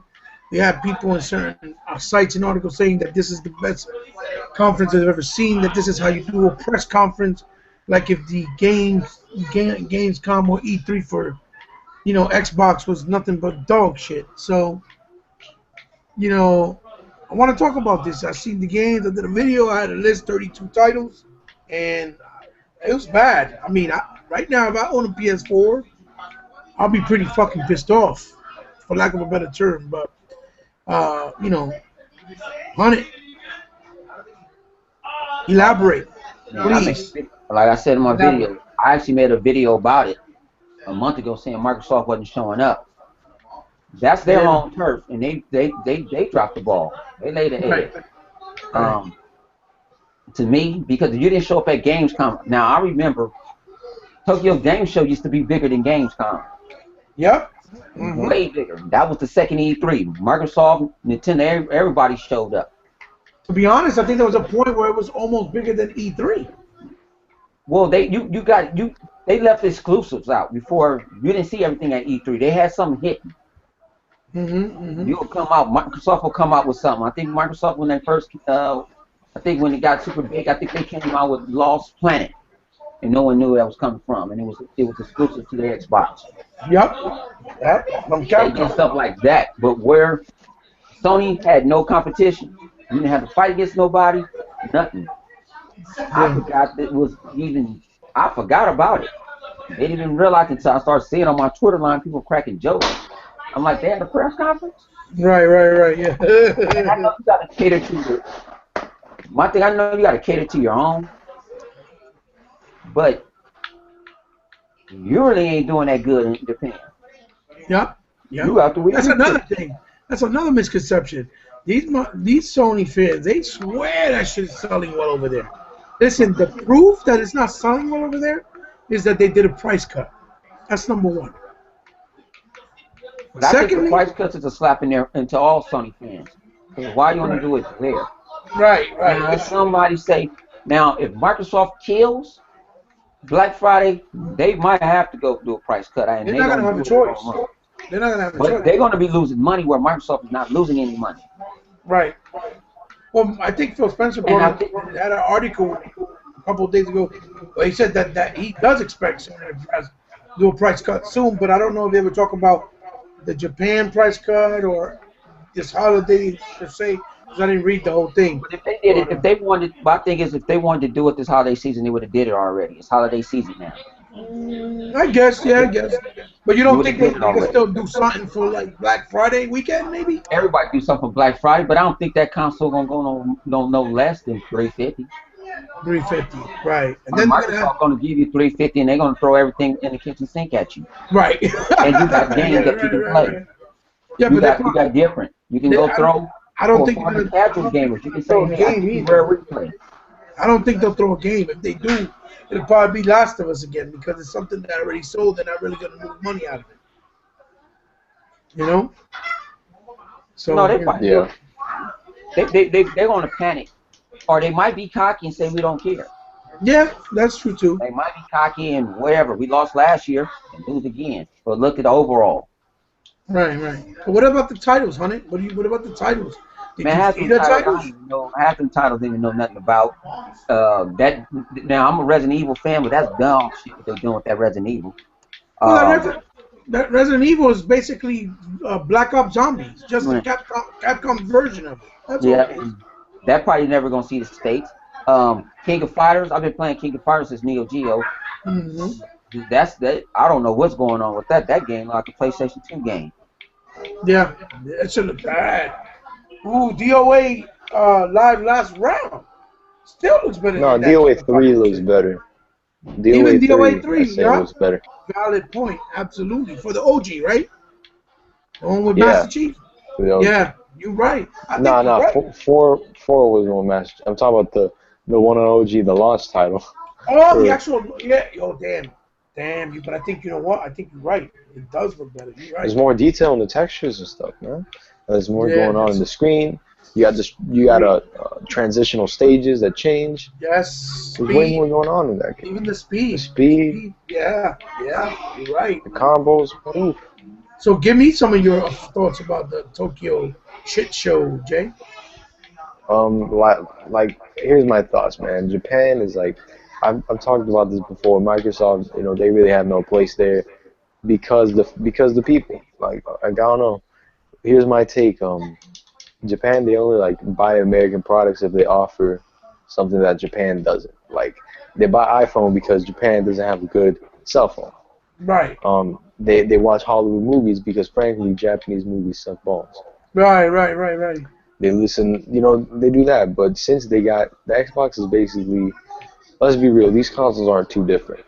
Yeah. So, and the Japanese are obviously gonna gravitate to the Japanese console. But when you look at the games, like that conference was like Throwback Thursday. It's like throwback to PS3 and PS2 because none of those games looked like they belonged on the PS4. Right. None of them. It's like Japan doesn't make AAA games anymore. It's like the only ones that are AAA are Metal Gear, which is Konami's last, and the Final Fantasy 15 and Bloodborne, I guess, and Scalebound. That's really it. Everything else is pretty much overpriced indie. That's how I see them all. Like Attack on Titan, that looked like shit. King of Fighters, like you said, looked like shit. Those Danganronpa, I don't know what the fuck that was. I could run on my Game Boy Advance. The Sky of 5, those can all run on my Game Boy. To be honest, Danganronpa, they're not too impressive. Danganronpa 3, I think 1 and 2 are on the phone. They're iPhone games. For OS. If Are I'm they not charging mistaken. $60 for that shit? Oh hell, I don't know if they charge $60, but if they are, they lost their fucking mind. I know on the phone, I believe it's like $3 or even free. Yeah. You And know all what I this mean? shit always pop off about 1080p and all graphics and temporal projection and all this stupid shit that they talk about. It's like none of those games look next gen. So how could you keep talking about these next gen graphics but be excited for this shit? Right, You know what I'm right, saying? You talk shit. Rise in 900p looks better than anything on that game right, in that show. You combine all those games. If you combine the graphics of all those games, they wouldn't even touch Rise. right. And it's at 900p. It's gotten that fucking bad. You're right, dude. Yeah. Pride is still technically and dynamically that game is still the best looking game right now. I'm not even gonna I lie to you. know, man. I think the only You're thing not lying. that's gonna come close to that is gonna be Quantum Break, and that's because those guys are masters. You Mm-hmm. know. Now, as far as the quality of the games, Bloodborne's got a better quality, good quality, so to speak, because it's from software, and from Yeah. software been around since the OG. They've been doing so many games, like Chrome Hound, Otage 1 and 2, and on Xbox 360, one of my favorite action games on 360, uh, which was Ninja Blade, and adore that. Hell, that game's amazing. That's like God of War meets Ninja Gaiden. That game is just too good that a lot of people never got to play it and completely ignored it. But it was from software. I kind of wish they went back to those games, but since that's the new it thing, those Dark Souls type games, that's why they're doing them. So I understand. But that lineup, man, those games, they were straight up PS2 games, projects that never been finished, like that Kingdom Heart joint. That was something supposedly that was supposed to be done for PS2, but never got finished, and now they're I getting think back aren't to it. those just ports, man? Aren't those Yeah, just they like look like ports. No, I think it's actually a DS port, a PSP port. Wow, That's wow. actually I what know it it is. looked like Vita games, uh, and then like that game, uh, Nawa, Neo, what was it? Noah, whatever. That's Team Ninja, and that's only because I went and did the research to find out who's developing it, and that's the only reason why it looked interesting to me. But they're saying that it's supposed to be some type of like Dark Soul-esque game with like a little mixture of Ninja Gaiden, and but you see it, you can tell that they driving heavy from that Bloodborne style type game and stuff. Um, but it was sad, and then they do the VR show like a montage of the VR game. That shit looked trash. The games look horrible. The only one that look half decent is the one you're under the water where they show the shark, and that's the only one they Hmm. keep showing all the time anyway. But you can still tell it's a video game. It almost looks like a PS3 launch game. That's what it looked like. And then they just announced recently, which Red Dragon, shout out to him, he did a video on it that it's supposed to be charging like 350 to possibly $400 for the VR.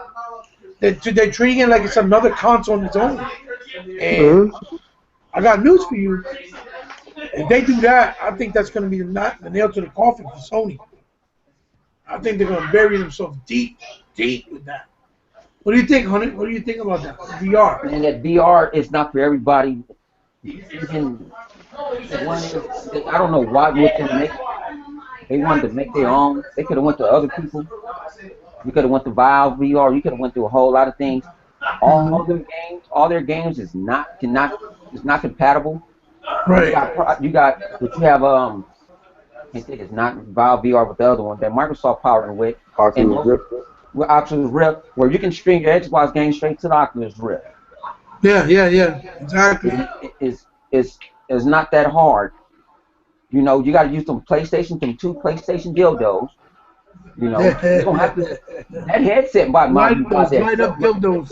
Yeah, but that headset might be by itself, maybe 300-400. But if you don't have them dildos, they gonna put a package together. Yeah, yeah. So You you see talk they about maybe PlayStation TV 450, going, 500 almost. they PlayStation TV going down the drain. They They just got them closed projectors. How the hell another you gonna charge division. for that projector that's not even 1080p? Yeah, It's yeah, 720.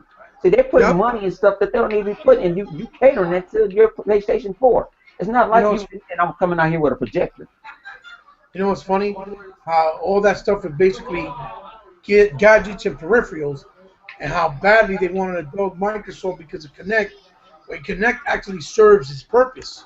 Once you master the Kinect, it's almost like you can't have an Xbox One without it. It's not the same experience, you know. And then I heard that you got to have a PlayStation Eye too.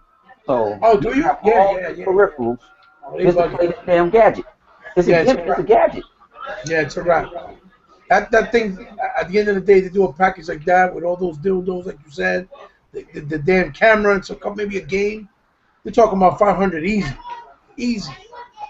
I don't think consumers can buy that. This hardware. So this like what you call is a bust. PlayStation Now is a bust. Yep.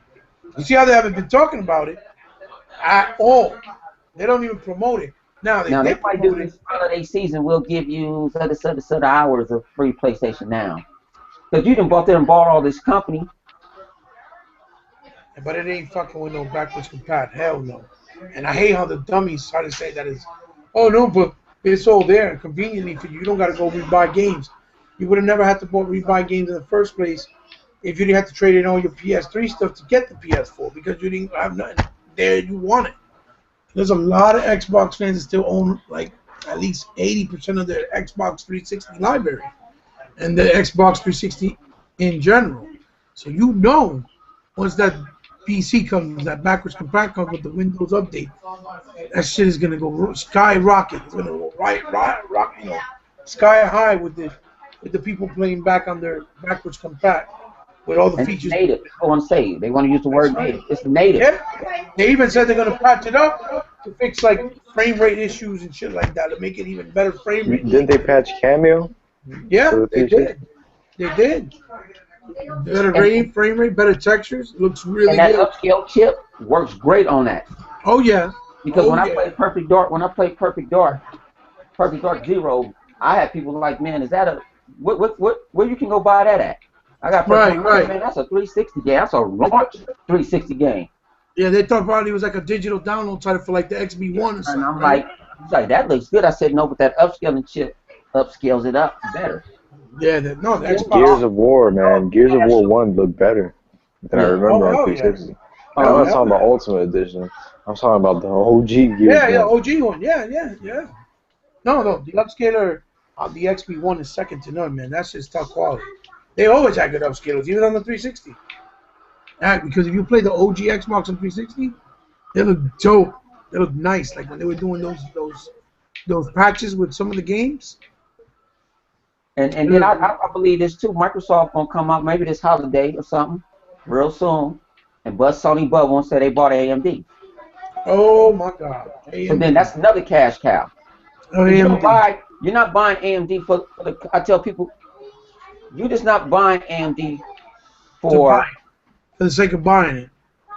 When they bought Nokia, they bought it for patents. Really, they knew it was gonna take a loss off of it. They're buying it for patents. It's the bigger picture.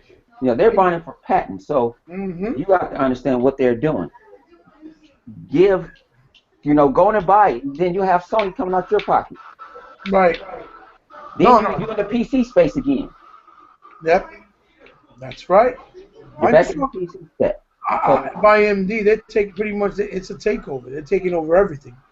So, and it's the graphics cards are cheaper. So we want to talk about these old PC elitists. I call them PC extremists because they think that's just the grave of gaming, but it's not. Right. You have to understand, it's a business, and Microsoft can save $1 billion for just buying AMD. Sony only giving them $20 a console, while Microsoft giving them $100 because they have a custom AMD chip in there. Right, custom chip. NVIDIA cannot run Windows. They having problems running DX12, where Microsoft was right there with AMD. At E3, when they did the PC show, AMD was right there. We think Microsoft, they work neck and neck. We love DX12.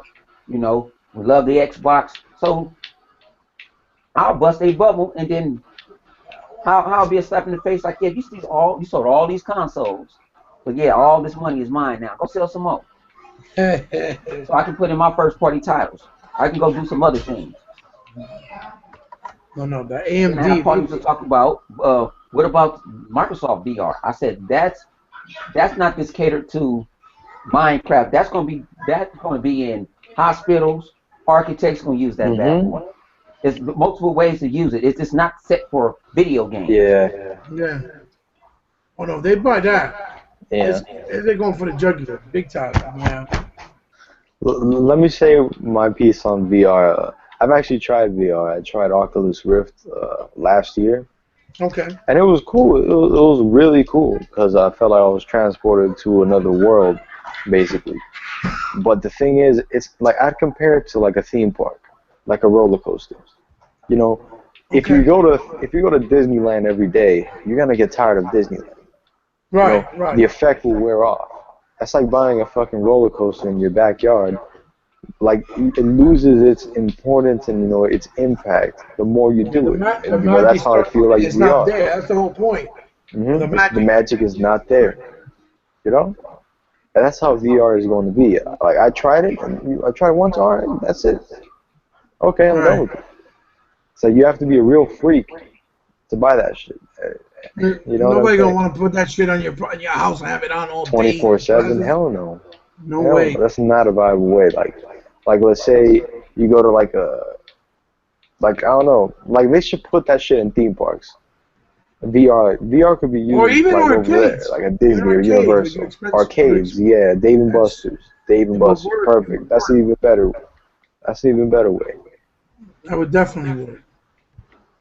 It will work. And then that you saw that they did a little montage trying to push the indie games. Like we love indies. Like they're the ones who started when that movement been started since the 360, and Microsoft made it a possibility for indie games to be on a console. Never before anybody else. And they support and they try to make it seem like Microsoft have no love for indies, but yet all the indie games, or at least 85% on Xbox, are all utilizing the hardware, and they all, are top quality, kind of like in the caliber of like an Ori in the Blind Forest or the upcoming Cuphead. Even on 360, they had Siphon filter. You can play that backwards. Shadow Complex. I mean, yeah, Shadow Complex. You're right. My bad. Shadow Complex is not really an indie. It's just an arcade title because Epic made that. That's right, but it's a digital download title, so they consider it part of the indie and arcade market space. But that's a quality game. It's like a digital distributed title. It's not even. I don't even consider that an indie. But I'm just using it as an example because the games that they promote indie on PS4 is like Journey, or they look like Super Meat Boy. They're like games that look like screensavers. Right, they look like they belong to an Atari console or something. And the ones that do impress are more like novelties, like Journey, like something like a Journey. It's just a puzzle platform where a couple hours, and they have the nerve to give that a 10, but yet a fully remastered game that got 9.6 like Gears 10 years ago, they want to give it an 8 or 8.5 because too much A button. That's just ridiculous, man. That's not biasing.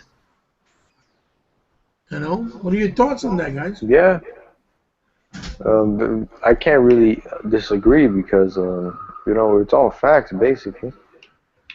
Like anyone who disagrees is clearly not looking at the bigger picture. They're not using their head. Right. Yeah, like an indie I'm looking for is Ark Survival. Is it Ark? Yeah, Ark Survival. It's already on the PC. But this Ark Survival. You mean Ark? Yeah, Ark, I know what you're talking about. I'm looking for that. That game looks nice. And they're actually, I guess they're tuning it up for the Xbox One. But you can play it on the PC. Are we supposed to get like a beta sometime in this? No, you're supposed to get it. It's supposed to go into the free. I mean, you can try before you buy, like Elite Dangerous. Oh, okay. So you can try before you buy, and I like that. I can try before I buy thing. Right. Well, have you tried it on it? No, it's not. I think it's supposed to be ready next month. No. I'm talking about like on PC. Have you tried it on PC? No, I didn't try it on PC because I wanted to play with a controller. Okay. I don't like first person too many. I mean, I could play with. I think I could play with my Xbox controller, but I can wait. Right. You just rather play on console. I got you. Yeah, I'd rather play it on. I can go hook my laptop up. I can go hook another desktop up. I just like the convenience of a console. Just cut it on. It's Yeah, everything works right. Everything right. works for me. You don't gotta worry about if you You connected know, something right. If you need another file yeah. to I like, told the pony straight up, like, don't feel good? Where don't you get tired of going to input to input to input? HDMI 1, HDMI 2? I said, you not get something before you try it. Man, that's like that Stone Age to me now. I got a console, I got to go turn to this port. I got to go do this. I got to do that. Where I can just tell the Xbox to just do something for me. right, and then make it easy. They make it real easy. So come on straight to the TV. I need to pick me up a Connect, man. A Connect, yeah, you definitely do. I tell people it's real simple to use Upload Studios. I mean, I like it with Windows 10 now, with the app where I can actually just record my gameplay. I love that app, man. Yeah. You can record my gameplay with the Kinect, but I don't have to talk on it. I don't have to use Upload. I can just go to the Windows 10 app and just go to share and grab it, and then I can re-talk or change it up or whatever I want to do to it. Right. Well, you could. The other cool thing is that you could.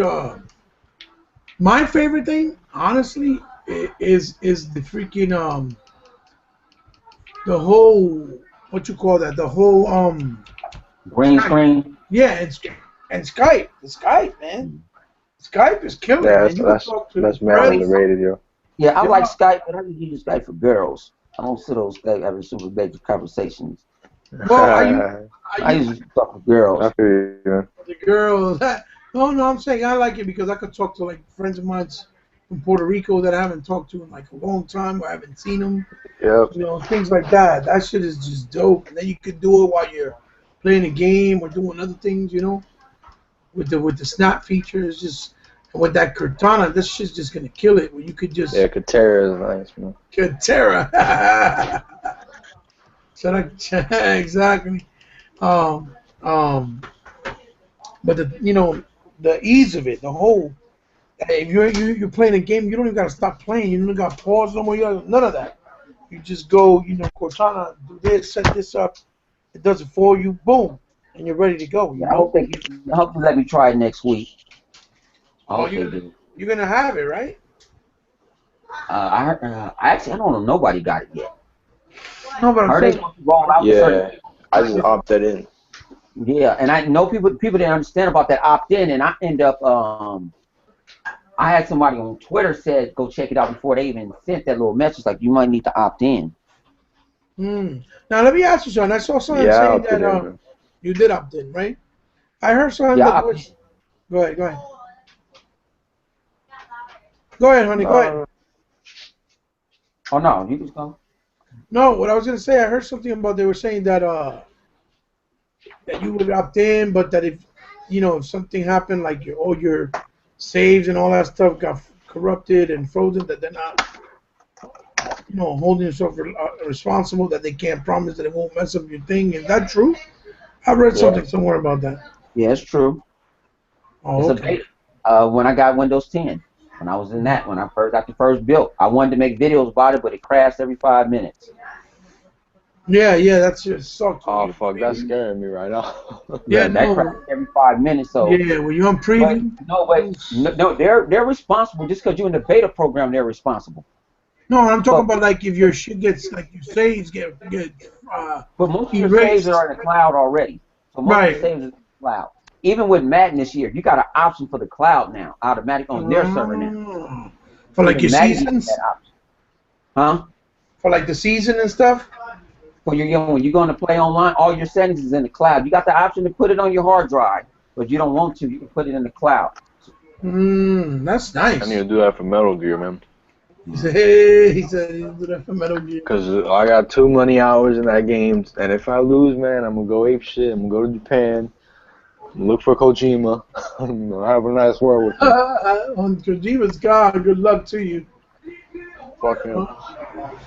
I don't know how easy you'll be able to find them, but I'll figure it out. Shit. That's just too funny. So make that Tokyo Game Show came and went, and I just feel it was horrible, man. It was horrendous. They didn't show anything. What they did show was just either very old Japanese-esque style, niche, low quality. Like I said, the only game that caught my attention was Nio. I keep saying it wrong. I don't even know. Nio, I think it's Nio. It's Nio, right? Nio. Or Neo, I don't know. Or Neo, yeah, depending on how you pronounce it. But I think it's mainly because of that Teen Ninja feel it has. But if it plays like Dark Souls and Demon Souls, I don't know if I'll be too into it because I don't like that slow 2 steps forward, 1 step back type of gameplay style that it has. Maybe it has different weapons. Graphically, the character models look pretty nice, very Japanese-esque.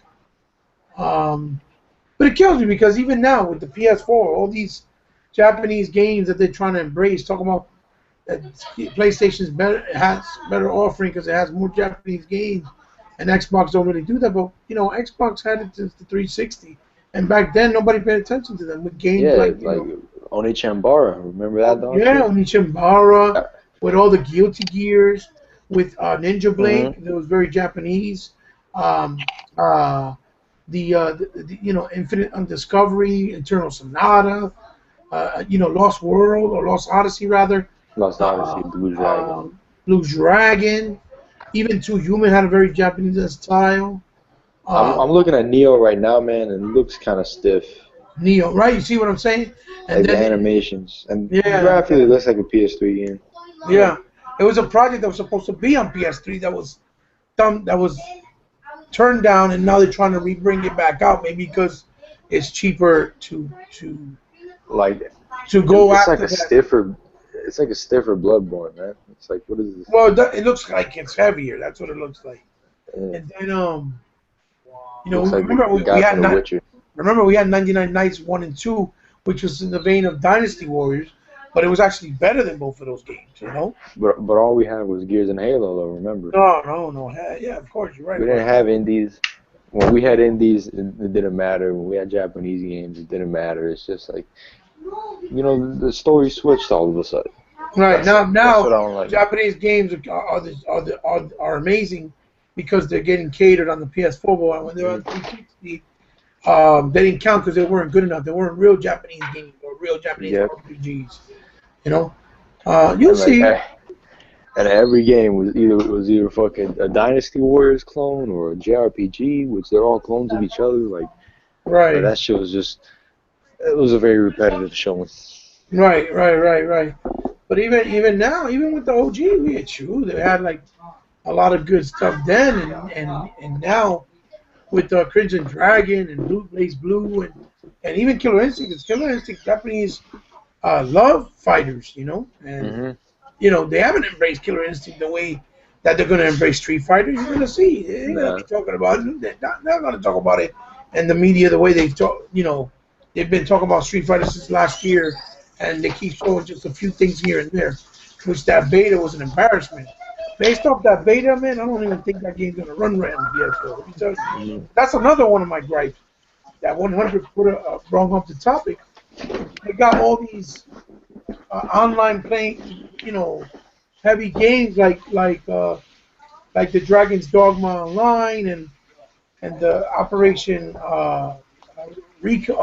Raccoon. What is it? Resident Evil Operation? No. I don't remember. Resident Evil Corpse, I think it's called, the new one that they showed. I don't remember. And they got a freaking what's the other free to play they got too? Not free to play, online heavy game. That other one from Ubisoft. For Honor, that's coming to Xbox. Honor.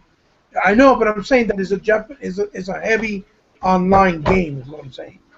And on their network that always crashes, doesn't work, can't even update the motherfucker without having problems. If they update one thing, it messes up like 3 other things. Well, what game ain't always done? You're always online now. Yeah, no. I'm talking about how they're trying to push it really heavy on the PS4 with those online only games. Yeah, but see, they like to push like a lot of what you call them free to plays. I'm not a real fan. The only friend I got real good at free to play that I like is Neverwinter, and everybody don't like Neverwinter. You like to play that. But I play the shit out of Neverwinter, and I haven't spent a dime. Yeah, And yeah. friends give me a couple of gold coins so I can get a horse and I can go get a companion. But after that, I didn't went through it. They actually do like the get people because they actually threw a DLC in. And you don't have to pay for the DLCs. What they did was they gave us the last 15 days before they brought the DLC and it was double XP. So at the Right, time I was at level 40. I right. didn't boost up to level 6 and I had all them days and I had to just sit there and I gutted it out one night. I went down there all day and this play never went until I get to level 60. But Yeah, I yeah. like that type I've of seen free to play. you be grinding on it a lot. I've seen you play it a lot. Yeah. You know, other than that in my poker game, that's something that can take me away from all the Hold other 'em. games. Yeah. But Yeah, you know what I like like about what they do with that Neverwinter is that when you play outside, it runs like at 30 frames, and then when you're indoors, it's in 60 frames. I like that. yeah, and they're supposed to come on. It's supposed to come on the PlayStation 4, but I actually enjoy. I like that I can't say dungeon. What do you call that? Lord of the Rings type of thing, like Lord of the Oh Yeah, Rings. Lord of the yeah, Rings, middle Mythos. Yeah, I Middle like that Ages type and of stuff. magical. like that Middle Earth type feel. Yeah, Yeah, Um, yeah, fantasy. yeah, you yeah, know, yeah. you, I'm a big fan of those too. them dungeons is real dungeons. Hmm. They don't have to, it's not like Destiny going to take you 500 hours just to get with it. Did you Um, ever? Did they you got ever like try? 20 minutes. Their raids like you'll fight a dragon, but it's like 20 you guys, but it's not just that dragon on the board. It's a Right, bunch of other minions on the board. When you fight a right, boss, you fight that boss. When you get that boss halfway, you got other people jumping up. right, right, You want to play. Like for me to beat this one board, I had to play with had to partner with somebody because I couldn't do it by myself. Care how powerful I was. right, right, right. Now, you ever tried the Diablo? Did you like Diablo? I didn't play Diablo yet. Last time I played Diablo 1 on the PC. Okay, I think you'll like I give Diablo. it a try, but sometimes I get in the mood. Yeah, if you get in Different the time, I mood, might just right, jump off a game for a minute. Like I love Titanfall to death. I defend it to the end. Sometimes I right, just I just not in the mood to playing it. Once right. I You're play not. it, I get into You my gotta be mood. in the mood. Well, you gotta play that shit in style Right, too. right. Like But you, I go play Hold'em, and be throwing some music and playing it that way and just chilling out. It's like my chill out game. can you Yeah, stay like? Forza's like that. Forza's a chill out game for sure. Yes, yes. Now, Like I could play a podcast or an album right, or right. radio, anything. Yeah, yeah, and you feel, and it's just dope. You enjoy it. Hmm. Now, any of you guys see yourself playing one of those chill out type games like Neverwinter or Forza, like an all nighter, or have you ever done I that? didn't done an all nighter with never went. I done done an all nighter with a couple of friends. Really? No, I got people that don't touch AAA. That's all they play is Neverwinter. Wow. See, but on Xbox it makes sense. That's my whole point, because they got the dedicated servers, they got a great online ecosystem. It makes sense. But on the PS4, man, that shit is bad. It's like it's bad. And they pay for it, and it's still being treated like they said before, like it's a free service, and they just keep pushing those games on there. Like I don't know how Call of Duty's gonna manage over there. To be honest with you, I don't know how it's gonna Especially happen. without an elite controller. Not only that, but online, that Call of Duty, it get heavy. People be on there heavy, heavy, heavy. But see, this is why I don't like what Activision doing. Hmm. Hmm. Microsoft made Call of Duty. Right, Yes. They made that as a game. household name. Right, I get what But you're my saying. thing is, when you do, I remember Microsoft threw them every year out here in LA. They threw them a big before the game came out. You had big time tournaments and everything. They threw that to them. They gave them full treatment. I want to see if Well, it's kind of like a bonus, right? they telling their pro players that you want to switch over to a PlayStation 4 Hmm. controller to play Call of Duty on their tournaments. Now MSG said no. They said they're going to stick with Microsoft, but I guess the one that Activision promotes and Sony promotes, you don't have an option. Where Microsoft Right, and Witchcraft always gave a person an option, but most people prefer the Xbox One controller with your first-person shooters. right. Zach, come here. Right. I And don't think, to be honest with you, I do so they not pulled think. that. They pulled that out as a sucker move. I'll be honest with you. I don't think after playing with that elite controller Ain't nobody going to go back to play Call of Duty on that PS4 controller. That's played it on Xbox with the Elite controller. Hell no. I doubt that. Now, I really believe when they do those tournaments, they're probably going to have to. I believe they're going to have to change it up and get to and go to what you call it, to the PC version. You know what I mean? Well, for one is they tried to do it with Street Fighter 4 already, and it crashed. They had to go back to the Xbox edition for the tournament. Yeah, that's what I'm saying. I have a feeling the same outcome is going to happen with Call of Duty. I really do. I really think it's going to happen. Jay, you okay? I saw you went to no man's land. Yeah, my tablet fucked up. That's all right. It's all good. We missed you for just a little bit. Yeah, man, I really think it's going to happen, Hunter. I think that when they start those tournaments and they start having those hiccups, they're going to go to the PC version. That's what I think is going to happen. Or they're going to have to choose. I don't think they're going to go PC. Maybe XB1. They'll go. I'll put it this way: when they don't have them big boys, in them tournaments, and they go into these other tournaments, and they can play what they prefer. That's their thing. So you think they'll go to the XB1 if it doesn't go well? I don't think they'll switch automatic. I think that if these boys is winning, that's all they know is playing on Xbox controllers. All they know. Yep. You make them play with a foreign controller, they'll look nothing. Now it's a controller that's out there made by a third party that looks like an Xbox One controller for the PlayStation 4. Yeah, I've seen that. Yep, I've seen that. Yep. I don't know if somebody goes to that. I don't know how well constructed it is, but I've seen it. You know, that's that. They didn't have to. Sony didn't tell them to do that, but that's what they say. We going all PlayStation. Yeah. Y'all backing this. Y'all backing this, and it ain't working because Call of Duty losing steam. Oh yeah. It's like I hope it is, man. I hope. Like I told people, I'm done with Call of Duty. You might as well make me a Battlefield. And I really don't like Battlefield that much, but I'm gonna buy Battlefield before I touch that. Period. Well, I'll be honest with you. No lie. To be honest with you, Battlefield Hardline is not a bad game. That Cops and Robbers deal is kind of dope. It's not a bad game at all. But I heard it's for $60. Well, see, I guess that's subjective because if you feel that you're spending money for something that's different and feels fresh, and I'm not just talking the multiplayer because the multiplayer feels like Battlefield. It just feels out of place because it's with cops and robbers and not military soldiers. But as far as the game itself, of how it was done and the quality, the value of the quality, it is worth the $60. But if you're not a big diehard Battlefield fan, then I could see where you could feel where you're being robbed out of your money because it's not like Battlefield 4, let's say, you know. But it is a good game though. It's not bad. I tell people all the time, just give it a chance, try it, because I played half of it and it's pretty enjoyable. You know, I haven't, and that's just campaign because I'm not really heavy on multiplayer unless I'm playing the campaign with my friends. Like I said, online. I love playing co-op on a campaign story or single player campaign story that you can play cooperatively. But to compete, to see how many people I could kill, I don't really like that. Unless it's amongst friends and fucking around for a little while, then it's fun. But only for a little while. I'm not really heavy on multiplayer. Go ahead. Yeah, but I waited. I'll get it on EA Access. Yeah, same here. Yeah, you guys are making me feel so lonely over here. Yeah, I wait till it go on EA Access. Same here. Yeah, you think it'll be long before it drop on EA Access? Yeah, probably not next month. By the end of the year, maybe. He said next month. You said in a year. But I like the one thing about playing about Battlefield.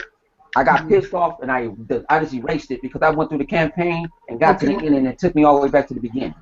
Now, which one was this one? Hardline? No, this is 4. Oh, okay. I just got pissed and erased it. A lot of people have problems with that. I heard. Yeah. And then I don't like when you can't feel the when you shoot to hit the trigger, you don't feel that rumble. I got everything else used the rumble. They didn't put the rumble in the trigger. Okay. I don't feel like that kick. You know, that you say that, I never noticed that. Now I gotta try that. I never noticed that. No, you don't get that kick. Yeah, so you don't play a Halo when you go play Titanfall and the rest of them, you got that kick in the triggers. Right. It definitely got the sound effects though, because I love the way the guns sound in Battlefield. Even in Hardline, they sound nice. This shit's a legit. Y'all know Bryce 360, right? Yeah. He just got the new UI. Did he? Yeah, I'm watching this video right now. Word? Now that's why I didn't understand.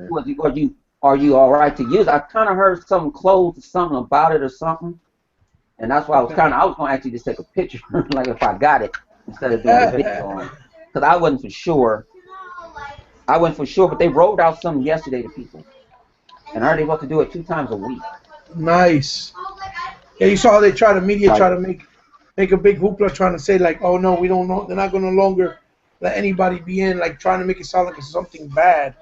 No, but when they did that backwards compatibility, I had so many people hit me up, and I had to put a schedule. I'm like, you got to hit me up. You got to hit me up before 8 o'clock my time. That shit got doing serious. It 1 time a day. And if I don't do it, don't get mad at me. And I had an inbox full on Google Plus, on my comments. Can you please? I got people sending me now. Can you please add me? They're not taking nobody else. I got a friend I talk to every night. His dumbass forgot to accept it. So we've been trying to get him in all day. We even called Microsoft like, can you get him in? He never accepted it, and he erased the message on accident.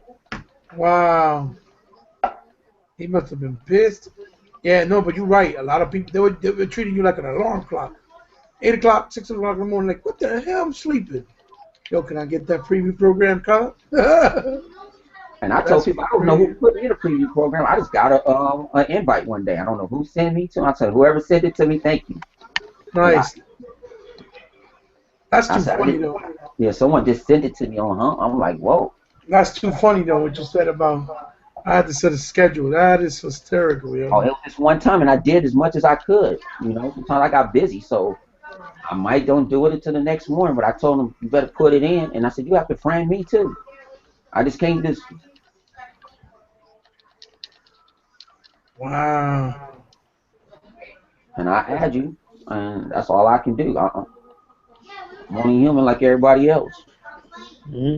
That's beautiful. I think I'm a level 0 in fucking preview. So I don't think I'm gonna see, they're going off by priority, too. See, I start doing them tasks. Someone told me, because the more tasks you do, you start, because I got in an Evolve. D couldn't get in Evolve Alpha, and they gave me Evolve Alpha for free.